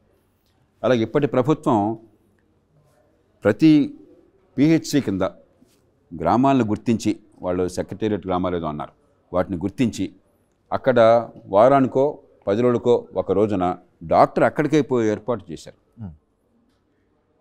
కానీ లోపం ఎక్కడుందంటే డాక్టర్ అక్కడికి పోతే ఒక స్థాయిని మించి మీరు సేవ అందించలేదు. పూర్వకాలం అది ఏదో చిన్న పెట్టుబట్టుని డాక్టర్ గారు వెళ్ళిపోతే అయిపోతుంది. ఇప్పుడు డయాగ్నోస్టిక్స్ కావాలా, చాలా సొఫిస్టికేటెడ్ టెక్నిక్స్ కావాలా, అవన్నీ గ్రామాల్లో మీరు ఏర్పాటు చేయలేరు. జయప్రకాష్ నారాయణ గారు, కరోనా గురించి మాట్లాడుకున్నాం కాబట్టి ఒకసారి 2 రాష్ట్రాల గురించి పోల్చుకుందాం. కరోనాని హ్యాండిల్ చేయడంలో ఆంధ్రప్రదేశ్, తెలంగాణకి ఎన్ని మార్కులు వేస్తారు? పెద్ద తేడాలు మీరు అనుకుంటున్నారు ఇదేదో 100-0 మధ్య. మనం అసలు భారతదేశంలో మనం కరోనా హ్యాండిల్ చేయడంలో బహుశా ఒక 45-55 మధ్య ఉన్నాం. ఎందుకంటే మనం కనీసం వ్యాక్సిన్లు బాగా, అంటే కరోనా విపత్కర వ్యాక్సిన్లు ఇవన్నీ కూడా కేంద్ర ప్రభుత్వ నిర్ణయాలు వీటివి. ఒకసారి మన తెలుగు రాష్ట్రాల వరకు చూసుకుంటే ఆంధ్రప్రదేశ్, తెలంగాణ ఏ రాష్ట్రం ఏ విధంగా హ్యాండిల్ చేస్తుంది? మీ చేతిలో మార్క్స్ ఉన్నాయి, కరోనాని హ్యాండిల్ చేయడంలో ఏ రాష్ట్రం ముందు ఉంది? చెప్పాను 45-55 మధ్య ముందు. ఈ తేడా పెద్దగా లేదు. బహుశా తెలంగాణలో 48-47 దగ్గర ఉన్నారు, ఆంధ్రప్రదేశ్ 52-53 దగ్గర ఉన్నారు. ఓకే, కానీ పెద్ద తేడా లేదు. అంచేత మనం ఇలా పోలికలు తెచ్చుకుంటే చాలా మాట్లాడచ్చు, కానీ మౌలికంగా మనం చూడవలసింది ఒక ఫండమెంటల్ డిపార్చర్ వచ్చింది అన్నది లేదు. కాలా అక్కడ కానీ ఇక్కడ కానీ మనకు ఆసుపత్రి బెడ్లు లేక, సకాలంలో కనీసం ఆక్సిజన్ కూడా లభించక వేల మంది చనిపోయారు, 10,000 కుటుంబాలు గొల్లైపోయినాయి. ఈ రాష్ట్రం ఆ రాష్ట్రం తేడా లేదు. ఈ మధ్యలో కొన్ని చోట్ల ఒక మంచి అధికారి, ఒక మంచి నాయకుడు గట్టి ప్రయత్నం చేస్తే ఓ జిల్లాలోనో ఒక ఆసుపత్రిలోనో కొంత ప్రయత్నం జరగడం. అలాగే ప్రైవేట్ రంగంలో నీతి నిబద్ధత ఉన్న వాళ్ళు ఉన్నారు. వాళ్ళు ఉన్న చోట కొంచెం ఫలితాలు వచ్చినాయి. అవకాశం వచ్చిందిగా దండుకుందాం అనే వాళ్ళు ఉన్నారు. వాళ్ళు ఉన్న చోట కుటుంబాలు గొల్లైపోయినాయి. రైట్, మిమ్మల్ని క్వశ్చన్ అడగాలనుకుంటున్నారా? So highest farming country India. ఇప్పుడు ప్రజెంట్ సిచ్యువేషన్ చూసుకుంటే 2019లో కాంగ్రెస్ పార్టీ ఎంఎస్పి ఒక కాన్సెప్ట్ తీసుకొచ్చింది వాళ్ళ మేనిఫెస్టోలో. అవే బీజేపీ ఇంప్లిమెంట్ చేస్తుంటే కాంగ్రెస్ అపోజ్ చేస్తుంది. సో ఎందుకు అపోజ్ చేస్తుంది? అండ్ ఎంఎస్పి అనేది యూస్ఫుల్ కాదా? అదొక మెయిన్ క్వశ్చన్ సార్. చాలా కాంప్లెక్స్. మీ పేరమ్మా? గాయత్రి. కొద్దిగా ఒక నిమిషం బ్యాక్గ్రౌండ్ అర్థం కావాలి. ఎంఎస్పీ అనేది ఎప్పుడు వచ్చిందంటే దేశంలో షిప్ టు మౌత్ అంటాం. అమెరికా నుంచి PL480 పేరుతో ఓడరేవుల్లో ధాన్యం వస్తేనే మన దేశంలో తినడానికి తిండి, పొయ్యిలో పిల్లి లేచేది. లక్షల మంది ప్రాణాలు అరచేతిలో పెట్టుకుని స్టార్వేషన్ దగ్గరలో, ఫెమిన్ అంటాం, దుర్భిక్షం, తీవ్రమైనటువంటి కరువు, ఆ కరువు తాండవం చేస్తున్న కాలంలో ఏదో రకంగా ప్రోత్సహించడం కోసం ఎంఎస్పీ వచ్చింది. దాంతోపాటు ప్రభుత్వానికి కూడా ఎక్కడైతే కొరత ఉన్నదో, స్టార్వేషన్ దగ్గర ఉన్నారో, ఆహారం లేక కరువు వచ్చిందో అక్కడికి సరుకులు పంపించాలంటే మనం సరుకుల్ని ఏమంటారు, ప్రొక్యూర్మెంట్, సేకరించాలి, ధాన్యాన్ని సేకరించాలి. ఈ 2 కారణంగా ఎంఎస్పీ వచ్చింది. 1961లో వచ్చింది. ఆనాడు నేను ఎంఎస్పీ అమలు చేసిన వాళ్ళనే ఒకండి. చాలామంది మాట్లాడే వాళ్ళకి అసలు పరిపాలన తెలియదు. ఆ చట్టాన్ని ఒక అధికారిగా అమలు చేసేవాడిని నేను, అలాగే చాలామంది. ఆ రోజుల్లో మిల్లర్స్ అందరూ హడలిపోయేవాళ్ళు. ఏమి సార్ బాబు, వద్దు సార్, మేము మార్కెట్లో అమ్ముకుంటాం సార్ అని చెప్పి, లేదయ్యా నువ్వు ఇక్కడ అమ్మాల్సిందే, చంపేస్తామని చెప్పని బలవంతంగా చేసి చట్టం ఉపయోగించి వాళ్ళందరినీ దింపేవాళ్ళం. ఎందుకని? మార్కెట్ రేట్ ఎక్కువ ఉండేది, ఎంఎస్పీ తక్కువ ఉండేది. అందుకని ప్రభుత్వం ఏం చేసింది, అరే నువ్వు ఎంఎస్పీకి తక్కువ రేటుకి బలవంతంగా నేను వసూలు చేస్తున్నాను, లేకపోతే నేను జైల్లో పెట్టి అధికారం ఉంది, నీ ఆస్తి అంతా మొత్తం జప్తు చేసే అధికారం ఉంది, కాబట్టి ఒక టన్ను నాకు ఇస్తే 1 టన్ను మార్కెట్లో అమ్ముకోవడానికి పర్మిషన్ ఇస్తాను. ఆ పర్మిట్కి మళ్ళీ లంచాలు అడిగేవాడు. ఎందుకని మార్కెట్లో అమ్ముకుంటేనే వాడు డబ్బు ఆడేది. మార్కెట్లో అమ్ముకోపోయినట్టయితే డబ్బు ఉండేది కాదు. ఇక్కడంతా నష్టమే. 100 రూపాయలకు కొని 50 రూపాయలకు అమ్మితే నష్టమే కదా, వాడు బతకడం కోసం ఉన్నాడు కదా వాడు. అలా కాకుండా మార్కెట్లో పోతే 100 రూపాయలకి కొంటే వాడు బియ్యాన్ని మార్కెట్లో 150కి అమ్మేవాడు, నాకు 130కి అమ్మేవాడు. దాంతో చెప్తాను, కాలక్రమేణా ఏమైంది, 2 జరిగినాయి. ఒకటి, మన ఉత్పత్తి ఇబ్బడి ముబ్బడిగా పెరిగింది. ఒకప్పుడు ఈ దేశాల నుంచి దిగుమతి లేకపోతే ఆహారం లేనటువంటి దేశంలో ఈవేళ ప్రపంచంలో అతి ఎక్కువ నిల్వలు భారతదేశంలో ఉన్నాయి. పీక్ టైంలో 8 కోట్ల టన్నుల ఆహార ధాన్యాలు, ప్రపంచంలో ఏ దేశం తేరిపార కూడా చూడలేదు. అంకెనే 8 కోట్ల టన్నుల ఆహార ధాన్యాలు గవర్నమెంట్ గోడౌన్లో ఉన్నాయి, ప్రైవేట్ గోడౌన్లు తీసేయండి. ఇంకా 1950లో దేశంలో ఉత్పత్తి ఎంత ఉందో దేశం మొత్తంలో ఈవేళ మన గవర్నమెంట్ గోడౌన్లో అంతకంటే 60% ఎక్కువ స్టాక్ ఉన్నది. అంటే తినడం తగ్గింది, ఉత్పత్తి పెరిగింది. కాళేశ్వరం ప్రాజెక్టు వరి పంట, లేకపోతే మరో ఇరిగేషన్ ప్రాజెక్టు వరి పంట, ఫ్రీ పవరు వరి పంట. అరే వరి తినాలి కదా, మీరంతా ఎంత తింటున్నారు వరి? మీరంతా సుతారంగా వరి తగ్గించి తింటున్నారు, మిగతా కొంచెం ఎక్కువ తింటున్నారు అంతే కదా. పాలు, గుడ్లు, మరి మాంసం, చేపలు, మీ ఆహార అలవాట్లను బట్టి, మరి పళ్ళు, కూరగాయలు, ఇవి కదా పౌష్టికాహారం అంటే. అంత అన్నమే తినంటే సాధ్యం కాదు కదా. కాబట్టి డిమాండ్ లేదు, సప్లై పెరిగిపోతుంది. అదే టైంలో ఏం చేశారు, మార్కెట్ రేట్ కంటే ఎంఎస్పీని పెంచేశారు. ఒకప్పుడు ప్రభుత్వం సేకరించొద్దని గొడవ పెట్టేవాళ్ళు, ఉద్యమాలు చేసేవాళ్ళు, ఇవాళ నువ్వు సేకరిస్తావు లేదా అని ఉద్యమాలు చేస్తున్నారు. సేకరించారు. ప్రధానమంత్రి గారు తింటాడా? ముఖ్యమంత్రి గారు తింటాడా? ఎక్కడ పెడతాడు? ఏం చేస్తాడు? నాకు అనవసరం అంటే ఎట్లా? ఎవరు డబ్బు ఇది? ఇది ఎవరో ఫ్రీగా ఇవ్వట్లా. దేవుడు డబ్బులు నోట్లు ముద్రించట్లా. మన పన్నుల డబ్బు, పరిమితంగా ఉన్న డబ్బు. ఇంతకుముందు చూసాం, ఆరోగ్యానికి డబ్బులు లేవు, విద్య అధ్వాన్నంగా ఉంది, మౌలిక సదుపాయాలు లేవు, పెట్టుబడులు పెరగడం లేదు, పేదరికం తాండవిస్తోంది. వీటన్ని డబ్బులు కావాలి వద్దా? కాబట్టి వ్యవసాయంలో ఆపద్ధర్మంగా సంక్షోభం వచ్చినప్పుడు ఆదుకోవాలి కాబట్టి కొంత మనం సేకరిద్దాము, తట్టుకునే ఏర్పాటు చేద్దాం. కానీ దీర్ఘకాలంలో పరిష్కారం ఏమిటి? మార్కెట్లో ఏ వస్తువులకు డిమాండ్ ఉందో అక్కడ ఉత్పత్తి పెంచే ఏర్పాటు చేయటం. పళ్ళు, కూరగాయలు, మాంసం, చేపలు, పాలు రేట్లు అమాంతం పెరుగుతున్నాయి. మాంసం ఇవాళ కిలో ఎంతండి? వేట మాంసం 700-800 రూపాయలు, 500 రూపాయల పైన. అవునా? మరి ఎందుకని పెరుగుతుంది రేట్? అక్కడ డిమాండ్ తగ్గట్టుగా ఉత్పత్తి రావట్లా. పాలు రేట్ ఎంత తెలుసా మీకు? కిలో 60 రూపాయలు. మీరు 1/2 కిలో ప్యాకెట్ మాట్లాడుతున్నారు, 1/2 లీటర్ ప్యాకెట్ మాట్లాడుతున్నారు. లీటర్ 60 రూపాయలు మీరు మార్కెట్లో కొంటే. రేట్లు పెరిగిపోతున్నాయి. ఎందుకని? Demand supply. మనం ఏం చేయాలి? దేశంలో అవసరం ఏముందో, రేట్ ఎక్కడ వస్తుందో దానికి ఉత్పత్తి పెంచాలి. మీరు ఎంఎస్పీ పేరుతో ఏం చేస్తున్నారు? ఏది అవసరం లేదో దాని ఉత్పత్తి పెంచుతున్నారు. మన డబ్బంతా దానికి పోతుంది, అది కుప్పలకు మిగిలిపోతున్నాయి. ఏది అవసరం ఉందో దాని ఉత్పత్తి పెరగకుండా దాని రేట్లు పెరుగుతున్నాయి. కాబట్టి ఆపద్ధర్మంగా ఎంఎస్పీ తప్పదు కొనసాగించాలి. కానీ కాలక్రమేణా ఎక్కడ దేశంలో అవసరం ఉందో ఆహారం, ఎక్కడ రేట్లు పెరుగుతున్నాయో, ఎక్కడ ఆదాయం పెరుగుతుందో రైతులకి భవిష్యత్తులో అటు పంపించే ఏర్పాటు చేయాలి.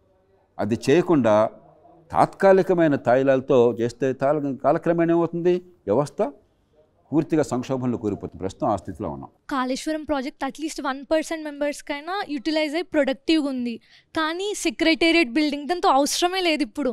కానీ సెక్రటేరియట్ బిల్డింగ్ అది దాని అమౌంట్ దేంట్లో ఆయన ఇన్వెస్ట్ చేసిన ప్రొడక్టివ్ వర్క్స్లో యూజ్ అవుతుంది కదా సార్. ఇప్పుడు అదే కాదు, చాలా అన్ప్రొడక్టివ్ వర్క్స్ ఎందుకు చేస్తున్నారు? దాంతో నెక్స్ట్ యూజ్ పేరేమన్నారు? లహరి. మీరు కొంచెం మరీ ఎక్స్ట్రీమ్కి వెళ్ళిపోతున్నారు. దుబారా చేయొద్దని నేను పూర్తిగా అంగీకరిస్తున్నాను. ఎన్టీ రామారావు గారు ముఖ్యమంత్రిగా ఉండగా నేను ముఖ్యమంత్రి కార్యదర్శిగా పనిచేశాను. ముఖ్యమంత్రిగా మేము సీఎం ఆఫీస్కు ఓల్డ్ జిఏడి బిల్డింగ్ అని ఒకటి ఉండేది. దానిలోకి వెళ్ళినప్పుడు ₹1 ఖర్చు పెట్టాల.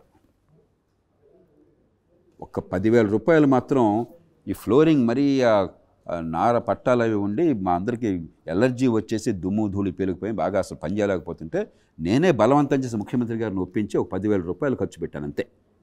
10,000 జస్ట్. ఈవేళ 10 కోట్లు ఖర్చు పెట్టకపోతే సీఎం లెవెల్కి ఏదో చాలా అవమానంగా ఫీల్ అవుతున్నారు. దుబారా ఖర్చు అన్నది ప్రజాధనాన్ని మామూలుగా చాలా జాగ్రత్తగా, చాలా పొదుపుగా, మన సొంత డబ్బుని ఎంత జాగ్రత్తగా కాపాడుకుంటే అంతకంటే జాగ్రత్తగా. సొంత డబ్బు కనీసం మీ ఇష్టానుసారం మీ డబ్బు కాబట్టి మీరు ఖర్చు పెట్టచ్చు. ఇది ప్రజల డబ్బు, చాలా పవిత్రంగా చూడాలి. ప్రతి రూపాయికి 10 రూపాయలు విలువ వచ్చేట్టు చేయాలి. మనం అది పోయింది పూర్తిగా. కానీ మీది మరీ కొంచెం ఎక్స్ట్రీమ్. సెక్రటేరియట్ వద్దంటే కూడా సరైనది కాదు. రైట్, మీరు అడుగుతున్నారా? అసలు సెక్రటేరియట్ బిల్డింగ్ వద్దంటే ఇప్పుడు కొన్ని నగరాలకు కానీ రాష్ట్రానికి కొన్ని ల్యాండ్ మార్క్స్ కూడా కావాలి. మరీ ఖర్చు అతిగా కాకుండా. సెక్రటేరియట్ మొత్తం ఖర్చు నాకు అర్థమైనంత వరకు 500-600 కోట్లు 700 కోట్లు అయింది అంతే కదా. కాళేశ్వరం 1,40,000 కోట్లు అంతా అయితే ఖర్చు. వడ్డీ డబ్బులు శాశ్వతంగా రాష్ట్రం నష్టపోతుంది. కాబట్టి పథకాలు వద్దని నేను అంటల్లా. పెట్టే ఖర్చుకి వచ్చే ఫలితానికి మీకు వడ్డీ డబ్బులు కూడా రాకపోతే మీకు ఆ పథకం వల్ల రైతులకి సమాజానికి ప్రయోజనం లేకపోతే మీరు ఏడాదికి 40-50 వేల రూపాయలు ఖర్చు అవుతుంది కాళేశ్వరం ప్రాజెక్ట్ మీద ఎకరాకి ఏడాదికి. మీకు రైతుకు అదనంగా వచ్చే ఆదాయం 10-15 వేలు అయితే దాని బదులు బ్యాంకులో పెట్టవచ్చు ఆ డబ్బులు. ఆ బ్యాంకులో వడ్డీ ఇస్తే సరిపోతుంది కదా, కనీసం పెట్టుబడి మన దగ్గరే ఉంటుంది, ఎక్కడికి పోదు. అంచేత మనం ప్రతి పథకాన్ని కూడా అసలు ప్రభుత్వం దేనికి ఖర్చు పెట్టకూడదు అంటాం ధర్మం కాదు. ప్రభుత్వానికి గౌరవప్రదమైన ఆఫీస్ ఉండటం తప్పులేదు, అక్కడ సరిగ్గా పని జరగాలే కానీ ఆఫీస్ వద్దంటే ఎట్లాగా మనం. అలాగే ముఖ్యమంత్రికి ఒక మంచి కారు ఉంటే తప్పేం లేదు, ఒక ఏసీ ఆఫీస్ లేకపోతే పని చేయడం చాలా కష్టం ఉంటే తప్పులేదు, కానీ అక్కడ పని చేయాలా, లంచాలు లేకుండా ప్రజల కోసం పని చేయాలి, అది కోరాలి. కానీ అసలు మీరు దుర్భర దారిద్ర్యంలో ఉండి సెక్రటేరియట్ చండాలంగా ఉండి అక్కడ ఫ్యాన్ లేకుండా దోమలు ఈగలు ముసురుతూ ఉండి నువ్వు పని చేయాలంటే అది కూడా సాధ్యం కాదు. కాబట్టి ఒక బ్యాలెన్స్డ్గా ఉండాలి. బట్ బ్రాడ్గా మీ పాయింట్ కరెక్టే, దుబారా ఖర్చు అరికట్టాలా, పెట్టే ప్రతి రూపాయి సద్వినియోగం కావాలి. Good afternoon sir, I'm D Bhumika from Malla Reddy college of engineering technology. నా క్వశ్చన్ ఏంటంటే సార్, ఎందుకు ఈ గవర్నమెంట్స్ పథకం ఫ్రీ బస్ పథకాలు లేకపోతే వెనకటి ప్రభుత్వం చూసుకుంటే కళ్యాణ లక్ష్మి ఇలాంటి అంటే ప్రజలను బద్ధకం చేసే పథకాలు ఎందుకు తెస్తున్నాయి?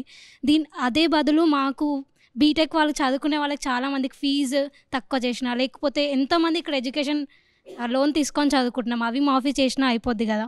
ఎందుకు ఏ ప్రభుత్వం మా ఎడ్యుకేషన్ దాని మీద ఫోకస్ చేయట్లేదు? అదే ఇలాంటిది కరెక్టే, తాత్కాలికంగా ఓట్లు రావటం కోసం ప్రయత్నం చేస్తున్నారు. విద్యని బాగు చేయటం ఎలా చేయాలో తెలియదు, వెంటనే జరుగుతున్న నమ్మకం లేదు, సమాజం బాగుపడాలని కోరిక కాదు, అధికారంలో కూర్చోవాలని కోరిక ఉన్నది. కాబట్టి నేను డబ్బులు ఇస్తే తాత్కాలికంగా తాయిలం ఇస్తే ఓటు పడుతున్నాం కూడా దాని మీద దృష్టి పెడుతున్నారు. దీర్ఘకాలంగా అభివృద్ధి అంటే నమ్మకం వాళ్ళకి లేదు, చేస్తామని నమ్మకం లేదు, జరుగుతుందని నమ్మకం లేదు, జరిగితే ప్రజల నుంచి మద్దతు వస్తున్న నమ్మకం లేదు. కాబట్టి టెంపరీగా గిమ్మిక్కి అలవాటు పడ్డారు. అదే సమయంలో అసలు సంక్షేమం వద్దని నేను అంటల్లా, అది పొరపాటు. ఎందుకంటే ఒక భేద దేశంలో ఉన్నాం, కష్టంలో ఉన్నాను ఆదుకోవాలి. మనం ఇంట్లో పక్కింట్లో వాడు కష్టంలో ఉన్నారనుకోండి, మనం సహాయపడతాం కదా. ఇప్పుడు వాడు తినడానికి ఆకలితో మగ్గుతూ ఉంటే వాడికి మనం ఉపన్యాసాలు ఇచ్చి నువ్వు కష్టపడి పని చేయవా అని చెప్పంటే ముందు తినాలి కదా ఈ పూట. కాబట్టి తాత్కాలికమైన సాయం కూడా అవసరం, నేను కాదు అంటలా. నేను చెప్పేది ఒక బ్యాలెన్స్ కావాలంటున్నాను, ఒక సమతూకం కావాలంటున్నాను. తాత్కాలిక సాయమే పరిపాలనగా నటించొద్దు, ప్రజల్ని మోసం చేయొద్దు అంటున్నాను. తాత్కాలిక సాయం మీ ఉన్న వనరులకి పరిమితం చేయండి, అప్పు చేసి పప్పు కూడా వద్దు, అప్పు చేసిన దెబ్బ పిల్లల భవిష్యత్తు కోసం ఖర్చు పెట్టినట్టున్నాను. ఆ బ్యాలెన్స్ ఉంటే సరిపోతుంది. రైట్, మీరు క్వశ్చన్ అడుగుతున్నారా? నా పేరు జగన్ సార్, సిబిఐటీలో చదువుతున్నాను సార్, 4th ఇయర్. సో నా ప్రశ్న ఏంటంటే, ఇప్పుడు మనం పాలిటిక్స్ చూసుకుంటే ఎయిదర్ క్యాష్ ఆర్ క్యాస్ట్, ఈ రెండింటి మధ్య అయితే రన్ అవుతుంది సార్. సో మనం మేజర్గా దేని మీద ఫోకస్ చేయాలంటారు? ఇప్పుడు ప్రజల ముందు మేనిఫెస్టోలు అన్నీ పెడుతున్నారు సార్, కరెక్టే, కానీ ఎవరు ఆ మేనిఫెస్టోలు చూడట్లేదు. ఎవరు ఎంత డబ్బులు ఇస్తున్నారు, లేకపోతే వాళ్ళ క్యాస్ట్ మనదా అని చూస్తున్నారు తప్పితే మనకేం లాభం దాని నుంచి వస్తుందని ఎవరు పట్టించుకోవట్లేదు. సో దీన్ని మనం ఎలా అరికట్టాలంటే? అన్నట్టుగా ఎలక్షన్లో 3 ప్రభావం ఉంది. ఒకటి క్యాష్, ముఖ్యంగా తెలుగు రాష్ట్రాలు, తమిళనాడు, కర్ణాటకలో క్యాష్ లేకుండా ఎలక్షన్ మీరు అనవసరం, నిజమే కదా. ఎంపీటీసీ లెవెల్లో కూడా 40-50 లక్షలు, రోహిత్. ఎమ్మెల్యే లెవెల్ అయితే 30-40 కోట్లు, అందరూ కాకపోయినా చాలామంది. కొన్ని స్థాయిల్లో అయితే 100-150 కోట్లు. బై ఎలక్షన్లో మనం చూసాం కదా, కరెక్ట్. హుజూరాబాద్ కానీ లేకపోతే మునుగోడు కానీ మనం చూసాం కదా. ప్రపంచ రికార్డులు స్థాపించాం మనం. మంచి విషయాలు చేస్తే సంతోషించేవాళ్ళం, ఈ విషయంలో మనకు ఖచ్చితంగా ప్రపంచ రికార్డు, మీకు అనుమానం లేదు. ఇంకా ఎవరు ప్రపంచంలో ఇంత వేరే వాళ్ళు ఎవరు ఉండరు, అవి చేస్తున్నాం. అదొక్కటే కాదు, రెండోది ఇప్పుడు దాకా మాట్లాడుకున్నాం, తాయిలాలు తాత్కాలిక సంక్షేమం, దీర్ఘకాల అభివృద్ధి పక్కన పెట్టి. 3 ఇవి కూడా పని చేయకపోతే మన దేశంలో గ్యారంటీ అస్త్రాలు ఏమిటి? ఇన్ని కులాలు, మతాల, వర్గాలుగానే మన కులానికి అన్యాయం జరిగిందనగానే పూనకం వచ్చేస్తుంది. కమ్మ, రెడ్డి, లేకపోతే ఈ కులం ఆ కులం అంతా. మరి ఆంధ్రప్రదేశ్ రాజకీయం అంతా ఇదే కదా, పొద్దున్న సాయంత్రం దాకా. సిగ్గుమాలిన చర్యగా ఒకప్పుడు కులాన్ని ప్రస్తావించడం అవమానం అనుకునేటువంటి సమాజంలో ఆధునికీకరణ జరగాలి, కులం స్పృహ పోవాలి, సమాజంలో చైతన్యం పెరగాలి, ఒక సెక్యులర్ భావం కావాలన్న దేశంలో ఇవాళ కులం లేకుండా రాజకీయ అసాధ్యమైపోయింది. కానీ వీటిని అరికట్టాలంటే ఒక ఆషామాషి ఏం లేదు, ఇది మనకు అర్థం కావాలి. నిరాశ వద్దు, అలాగే గిమ్మిక్కులు వద్దు. డబ్బుల ప్రభావం పోవాలంటే ప్రస్తుతం ఉన్న పరిస్థితుల్లో మన ఎన్నికల వ్యవస్థలో 30-40 ఏళ్ల దాకా పోతాయని నేను గ్యారంటీ చెప్తున్నాను. ఈ 30 ఏళ్ళు నేను చేస్తున్న పోరాటం ఉన్న కాలంలో ఒక 10-20 రెట్లు ఖర్చు పెరిగింది కానీ తగ్గల, ఇది వాస్తవం. కాబట్టి ఇప్పుడు ఇక అందుకని నేను ఈ మధ్యకాలంలో మీరు విన్నారు లేదో, డబ్బులు పంచొద్దు, డబ్బులు తీసుకోవద్దని మాట్లాడట్లేదు. ఎందుకు అనవసరంగా నా పరుగు పోవటం దాని గురించి ప్రస్తావించట్లేదు. ఎందుకంటే మీరు ఏం మాట్లాడినా దాన్ని జరిగేది అదే, ఎన్నికల వ్యవస్థ మార్చాలి. I'm absolutely committed. 2005లో ఇంత దగ్గరికి వచ్చాం ఆ వ్యవస్థ మార్చడానికి. కొందరు మూర్ఖుల వల్ల, విజ్ఞత లేనటువంటి కీలకమైన నాయకుల వల్ల ఆ మార్పు రాల. మళ్ళీ సమయ సందర్భం వచ్చినప్పుడు మనం చేద్దాం. ఇక తాయిలాల సంగతి మీకు చెప్పాను. మీరు బ్యాలెన్స్ చేస్తూనే దీర్ఘకాల అభివృద్ధి కోసం పథకాలు వేసి ఏర్పాట్లు చేసి తాయిలాలు కట్టుబాటు అవుతాయి. క్రమక్రమంగా ఆర్థిక వ్యవస్థ పెరగటం, ఆదాయాలు పెరగటం జరుగుతుంది. ఇక కులం మతం ప్రస్తావన మన ఉపన్యాసాలతో పోదు. ఎప్పుడు పోతుంది? నాకు కులాన్ని మించిన ప్రయోజనం నాకుందని నాకు అర్థమైతే, మీకు మంచి డాక్టర్ కావాలి, అర్జెంటుగా ఆపరేషన్ చేయాలి, అపెండిసైటిస్ వచ్చింది, అప్పుడు మొట్టమొదటి మీకు ఆలోచించేది నా ప్రాణాలను కాపాడే డాక్టర్ని ఆలోచిస్తారా, నా కులం డాక్టర్ని ఆలోచిస్తారా? మీరు చెప్పండి నాకు. అంతే కదా? అంటే ఒక్కసారి మహాత్ములు అయిపోయారా మీరు? కాదు. మీ ప్రాణాలను కాపాడడం మీ కులం కంటే ముఖ్యమైన విషయం మీకు అర్థమైంది స్పష్టంగా.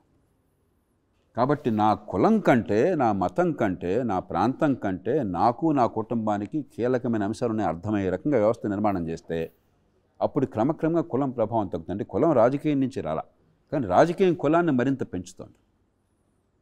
కులం పోవాలంటే మీ తరం వచ్చే 1-2 తరాల్లో మీ పెళ్ళిళ్ళలో ఆడపిల్ల కానీ మగపిల్లలు కానీ, ఈ విషయం మీ తల్లిదండ్రులు కోపం వస్తుంది నాకు, ఈ మాట బహిరంగ ఎప్పుడు చెప్తుంటాను నేను. బాధ్యతతో, ఇష్టం వచ్చినట్టుగా పిచ్చి ఆవేశంతో కాదు, బాధ్యతతో మీకు ఆనందాన్ని పెంచే వాళ్ళతో జీవితం పంచుకోవడానికి సిద్ధపడితే అది కొంతకాలం పడుతుంది. అది కావాలంటే మీకు కొంచెం ధైర్యం కావాలా, మీకు ఆర్థికంగా స్తోమత కావాలా, మీ జీవితంలో మీకు ఏది ఆనందం ఇస్తుందో మీకు తెలిసే శక్తి కావాలా. ఆ విషయంలో మాత్రం తల్లిదండ్రులు నచ్చచెప్పాలి, అవసరమైతే ఎదిరించాలి.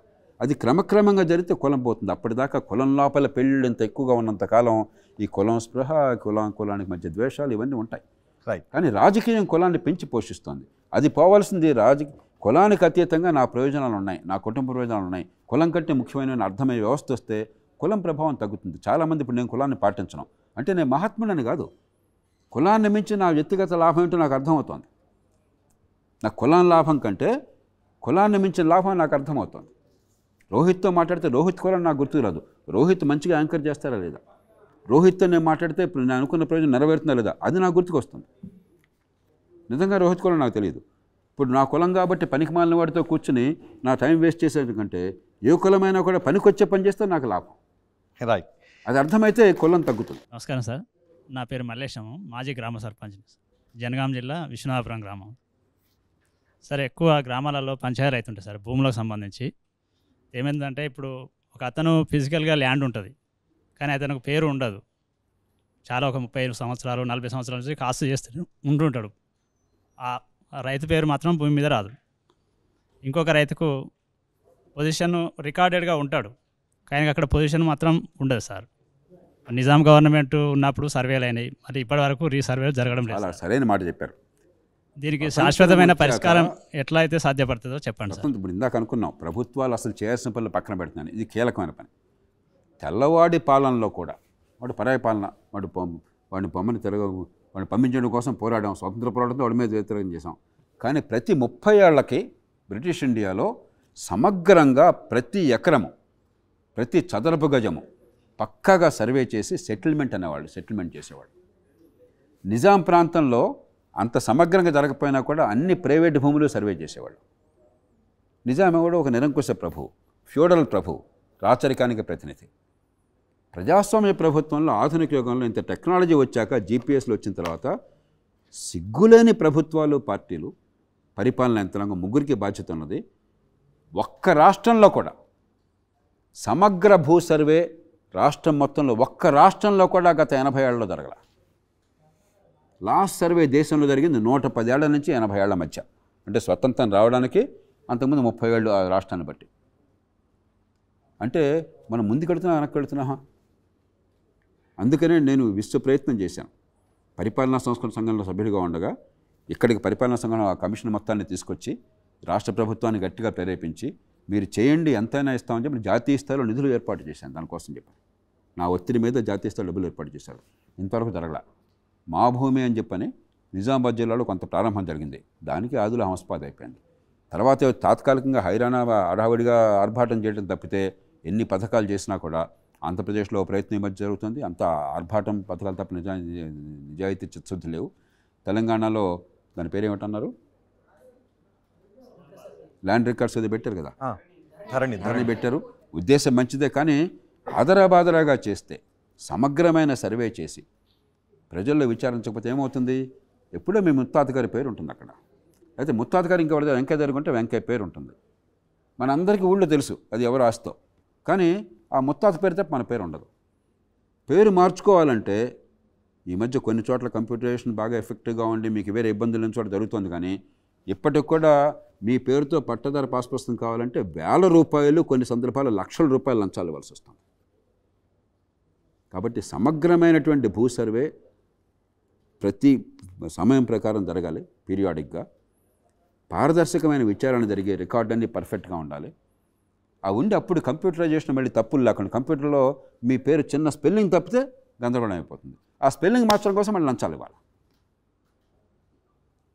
టెక్నాలజీ ఉపయోగపడుతుంది, కానీ మీరు చిత్తశుద్ధితో చేసినప్పుడు.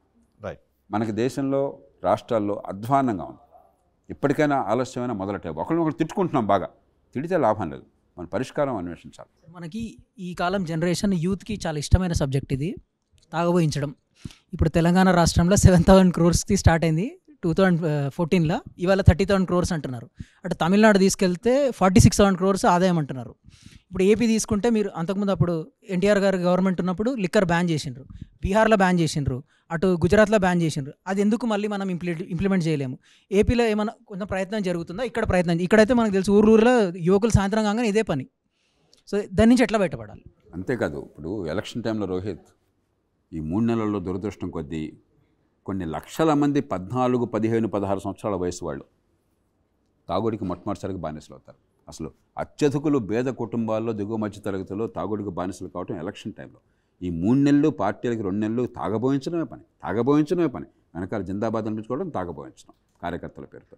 ఒకసారి 2 నెలలు 3 నెలలు అలవాటు పడ్డ తర్వాత ఇక నాలుక ఆగదు, ఎడిక్ట్ అయిపోతారు. అక్కడి నుంచి రకరకాల ఏం జరుగుతుందో చూస్తాం.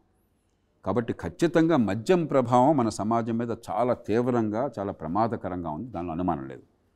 కానీ పరిష్కారం ప్రొహిబిషన్ వల్ల లేదు. అమెరికాలో ఈ ప్రయత్నం చేశారు, 2 సార్లు రాజ్యాంగ సవరణ చేశారు. ఆ టైంలోనే మాఫియాలు పెరిగినాయి. కాబట్టి ప్రొహిబిషన్ కాకుండా మొట్టమొదటి నుంచి లోక్సత్తా కానీ నేను కానీ గట్టిగా వాదిస్తున్నాం, కఠినమైన నియంత్రణ. 3-4 అంశాలు చాలా క్లుప్తంగా. ఒకటి, ఆ ఊళ్ళో షాప్ ఉండాలో లేదో పంచాయతీకి, ఆ ఊళ్ళో ప్రజలకు వదిలేయండి చట్టబద్ధంగా. వదిలేయటమే కాదు, ఒకవేళ మీరు షాప్ లేకుండా చేస్తే బెల్ట్ షాప్లు వస్తాయి. బెల్ట్ షాప్ అంటే ఏంటి? అనధికారికంగా లిక్కర్ అమ్ముతున్నారు. వాళ్ళు ఎవరో పెద్ద దుర్మార్గులు, మాఫియా వాళ్ళు కాదు. వాళ్ళు పాప అక్కడ నిరుద్యోగ యువత, లేకపోతే ఒక పెద్దగా ఆధారమైనటువంటి మహిళ వాళ్ళే చేసేది. వాళ్ళేం దుర్మార్గులు కాదు, కానీ గతిలాగా చేస్తున్నారు. ఆ బెల్ట్ షాపుల నియంత్రణ కూడా అక్కడ గ్రామానికి పెట్టండి. కనీసం ఏ గ్రామంలో యువత, మహిళలు కదులుతారో మా ఊరు కాపాడుకోవాలని చెప్పని మీ చేతుల్లో చట్టం ఉంటుంది. ఇప్పుడు మీరేం చేశారు? వీళ్ళకి ఏం పాత్ర లేకుండా వాళ్ళు ఉద్యమాలు, రస్తారోకోలు చేసే పాత్ర వాళ్ళకి ఇచ్చారు.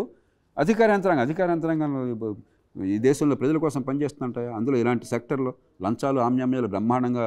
లిక్కర్ షాప్ అంటే లంచాలే కదా, మామూలే కదా. నెలలా వాడు మీకోసం పనిచేస్తాడా? ఎలా పనిచేస్తాడు?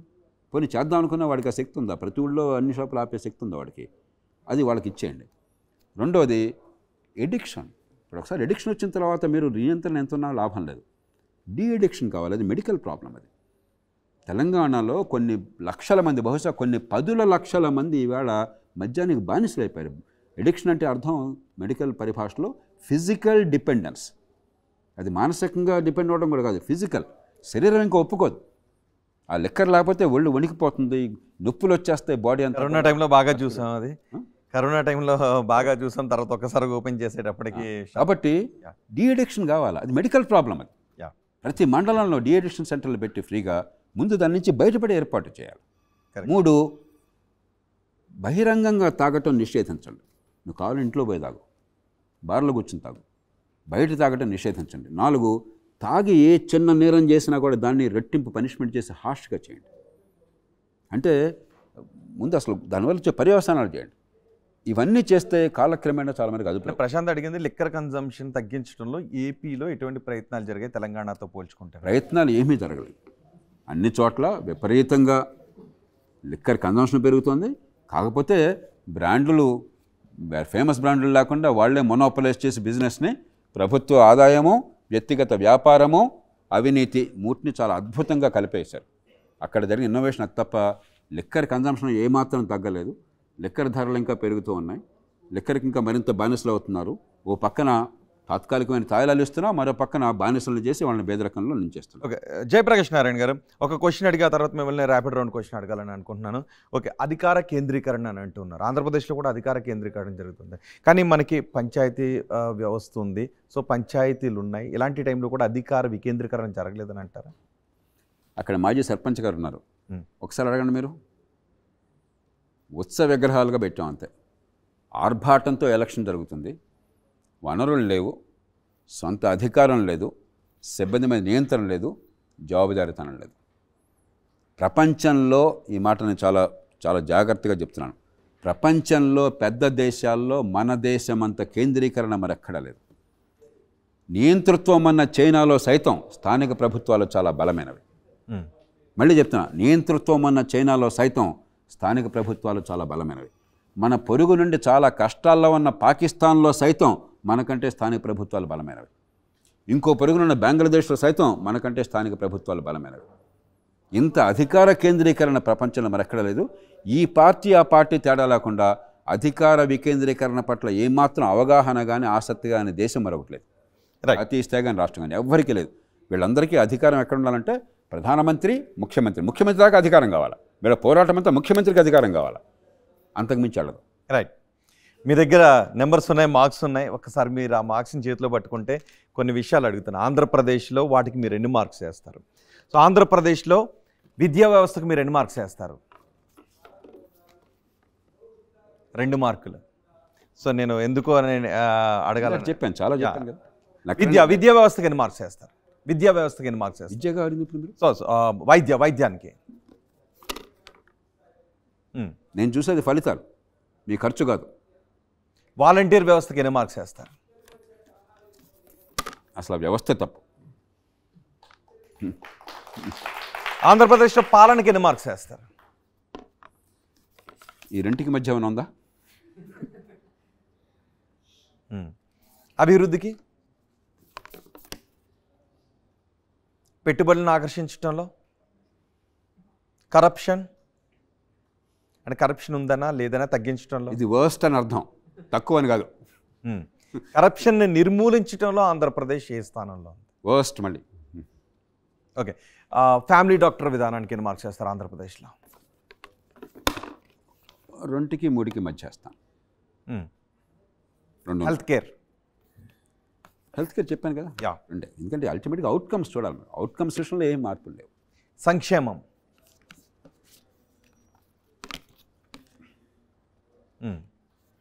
ఇదొక్కటే మంచి మార్క్. ఓకే,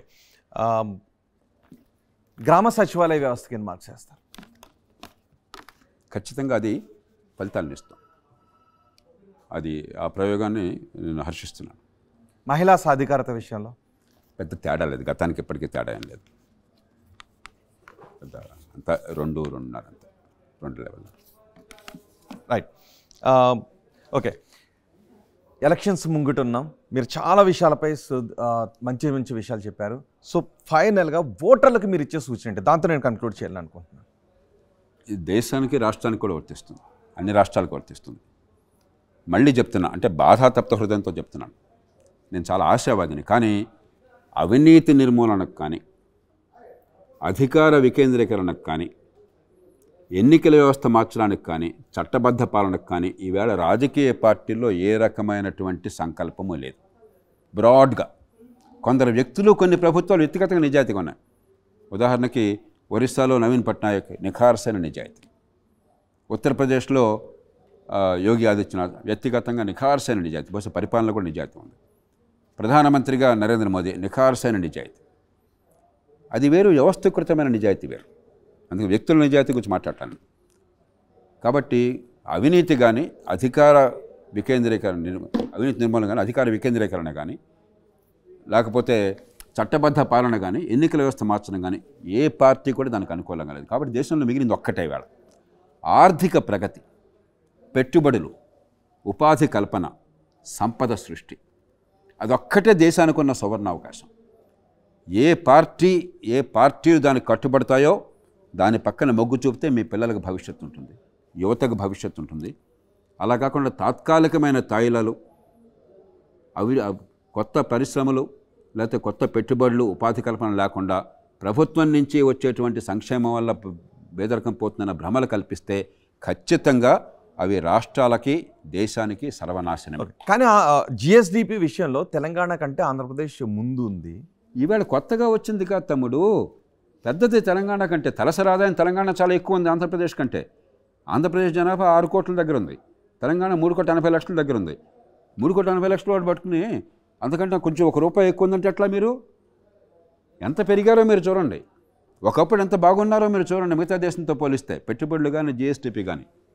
అంతేగాని ఊరికి అంకెలు కన్వీనియంట్గా ఒక అంకె చెప్పి మిగతా పక్కన పెడితే అట్లాగా స్థూలంగా చూడండి మీరేం చేస్తున్నారు. రైట్. ఫైనల్గా ఆంధ్రప్రదేశ్లో ప్రస్తుత అధికార పార్టీ అంటుంది అధర్మ పొత్తు పెట్టుకుంటున్నారు అని. కానీ వీళ్ళు ఒక పార్టీని ఓడించడానికి 3 పార్టీలు కావాల్సిన అవసరం ఉందని పొత్తుని ఎలా చూస్తారు? బీజేపీ, జనసేన, టీడీపీ పొత్తుని ఎలా చూస్తారు? మన ఎన్నికల వ్యవస్థలో పొత్తులు అనివార్యం.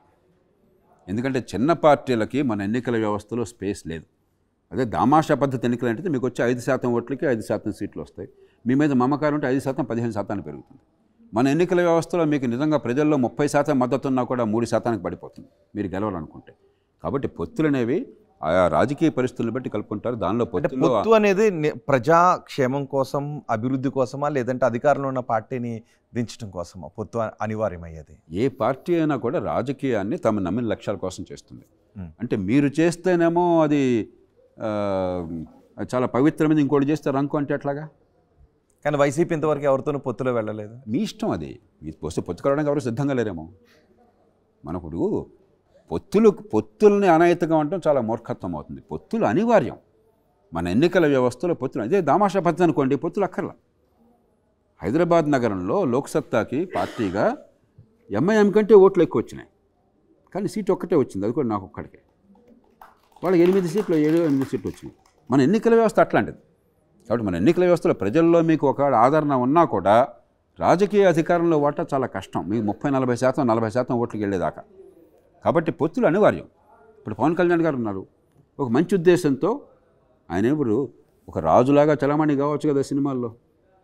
సినిమాల్లో ఉన్న వాళ్ళకి అదృష్టం ఏంటి? డబ్బులు ఇచ్చి వచ్చి చూస్తారు. రాజకీయంలో ఉన్న వాళ్ళ దురదృష్టం ఏంటి? డబ్బులు ఇచ్చి తీసుకురావాలా. దీని నుంచి ఆయన దానిలో దిగాడు. ఎందుకని? ఏదో చేద్దామని ఉద్దేశం కదా.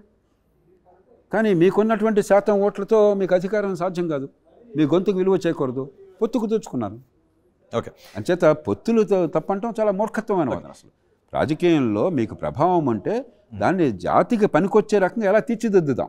ఓకే. అంతే తప్ప పొత్తులు లేకుండా భారతదేశంలో రాజకీయ పార్టీ ఎవరు కూడా, డిఎంకే గొప్ప పార్టీ కాదా? ఎంత చరిత్ర ఉన్న పార్టీ, ఎన్ని పొత్తులు ఉన్నాయి? బీజేపీ, కాంగ్రెస్ గొప్ప పార్టీలు కాదా? వీళ్ళందరూ పుట్టకమునుపు పుట్టిన పార్టీలు అవన్నీ కూడా. పొత్తులు లేకుండా బతకగలరా ఇవాళ? అంటే పొత్తులు అనైతికమైన మాటే అసలు అర్థం లేదు. ఒక 6 పార్టీలు చెప్తాను, 6 పార్టీలకి మీరు ఎన్ని మార్క్స్ చేస్తారో? ఫైనల్గా కాంగ్రెస్కి మీరు ఎన్ని మార్క్స్ చేస్తారు? ఈవేళ పరిస్థితుల్లో చాలా బాధాతప్తమవుతుంది. కాంగ్రెస్లో నాయకులంతా చాలా అత్యంత సన్నిహితులు నాకు. కానీ దేశ ఆర్థిక ప్రగతి పట్ల ఏమాత్రం అవగాహన లేకుండా, తాత్కాలికమైన తాయిలాడు తప్ప మరో పాలన లేకుండా, ఎక్కడ పొరపాట్లు చెప్పాను ఏమన్నాయో వీటి మీద దృష్టి పెట్టి దీనికి ఇవి చేస్తామంటే చాలా సంతోషించేవాడిని. అవేమీ లేకుండా రాజకీయం చేస్తున్నారు. కొంచెం ఔదార్యంగా ఇస్తున్నాను కాబట్టి ఇది. బీజేపీకి ఎన్ని మార్క్స్ వేస్తారు? ఆర్థిక ప్రగతి, ఉపాధి కల్పన, ఒక దేశ భవిష్యత్తు పట్ల అవగాహన, మౌలిక సదుపాయాల విషయంలో ఫస్ట్ మార్కులు. కానీ మిగతా ఉన్నాయే, ఎన్నికల వ్యవస్థ కానీ, అధికార కేంద్రీకరణ కానీ, అవినీతికి వ్యవస్థాగత నిర్మూలన కానీ, చట్టబద్ధ పాలన కానీ గతంలో పొరపాట్లే కొనసాగుతున్నాయి. కాబట్టి ఇది అవి చేస్తే 4కి వెళ్ళిపోవచ్చు. 4. ఓకే. బీఆర్ఎస్కి ఎన్ని మార్క్స్ వేస్తారు? బీఆర్ఎస్ 2 గొప్ప పనులు చేసింది, చాలా తప్పు పనులు చేసింది. ఇందాక చెప్పాను కదా, అధికార కేంద్రీకరణ, అవినీతి, కుటుంబ పాలన, అహంకారం, అందుకే ఓడిపోయింది. ఇవన్నీ ఉన్నాయి. కానీ 2 గొప్ప పనులు ఉన్నాయి. అది కూడా ఈ అభివృద్ధి సంక్షేమానికి కొంత సమతూకాన్ని తీసుకొచ్చి అభివృద్ధిని కొంత సాధించారు. ఇది ఏమాత్రం చిత్తశుద్ధితో మాట్లాడినా కూడా ఆ సాక్ష్యాధారంగా మీరు, అందుకనే హైదరాబాద్ నగరం చుట్టుపట్ల పెద్ద ఎత్తున ప్రజలు పట్టం కట్టారు. కాంగ్రెస్ పార్టీకి ఒక్క సీటు కూడా రాలేదు. వైసీపీకి ఎన్ని మార్క్స్? కానీ పూర్తి చెప్పండి. అలాగే రెండోది, ఒక ఉద్యమం నుంచి వచ్చి, ప్రాంతీయ ఉద్యమం నుంచి వచ్చింది. ఆంధ్ర తెలంగాణ అంత పొరపచ్చాలని చాలామంది భయపడ్డారు. ఆ పూర్తిగా మనసుల్లోంచి ఆ వైమనస్యాన్ని, ఆ కల్మషాన్ని తొలగించి ఏమాత్రం తేడా లేకుండా చేయగలిగారు. ఆ 2 కారణాలుగా వాళ్ళని గౌరవించాలి.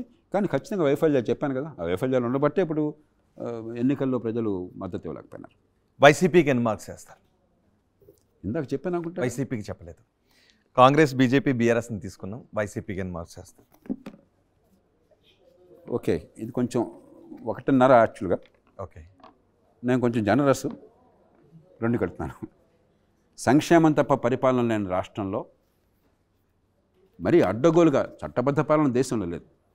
అది కూడా ఒక శృతి మించి గీత దాటిపోయి బడితున్నవాడిదే బర్రెన్న తీరులో వ్యవహరిస్తే దేశ భవిష్యత్తుకి, రాష్ట్ర భవిష్యత్తుకి అది క్షేమకరం కాదు.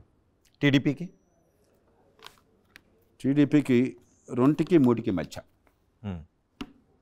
3 వేసుకోవచ్చు. ఎందుకంటే అగైన్ నేను ఒకటే చెప్పాను, ఇందాక చెప్పాను కదా, ఆర్థిక అభివృద్ధి, ఉపాధి కల్పన, పెట్టుబడులు, మౌలిక సదుపాయాలు, మిగతా విషయాల్లో వీళ్ళకి మార్కులు రావు. కానీ ఎవరికి రావట్లేదు, మన దురదృష్టం అది.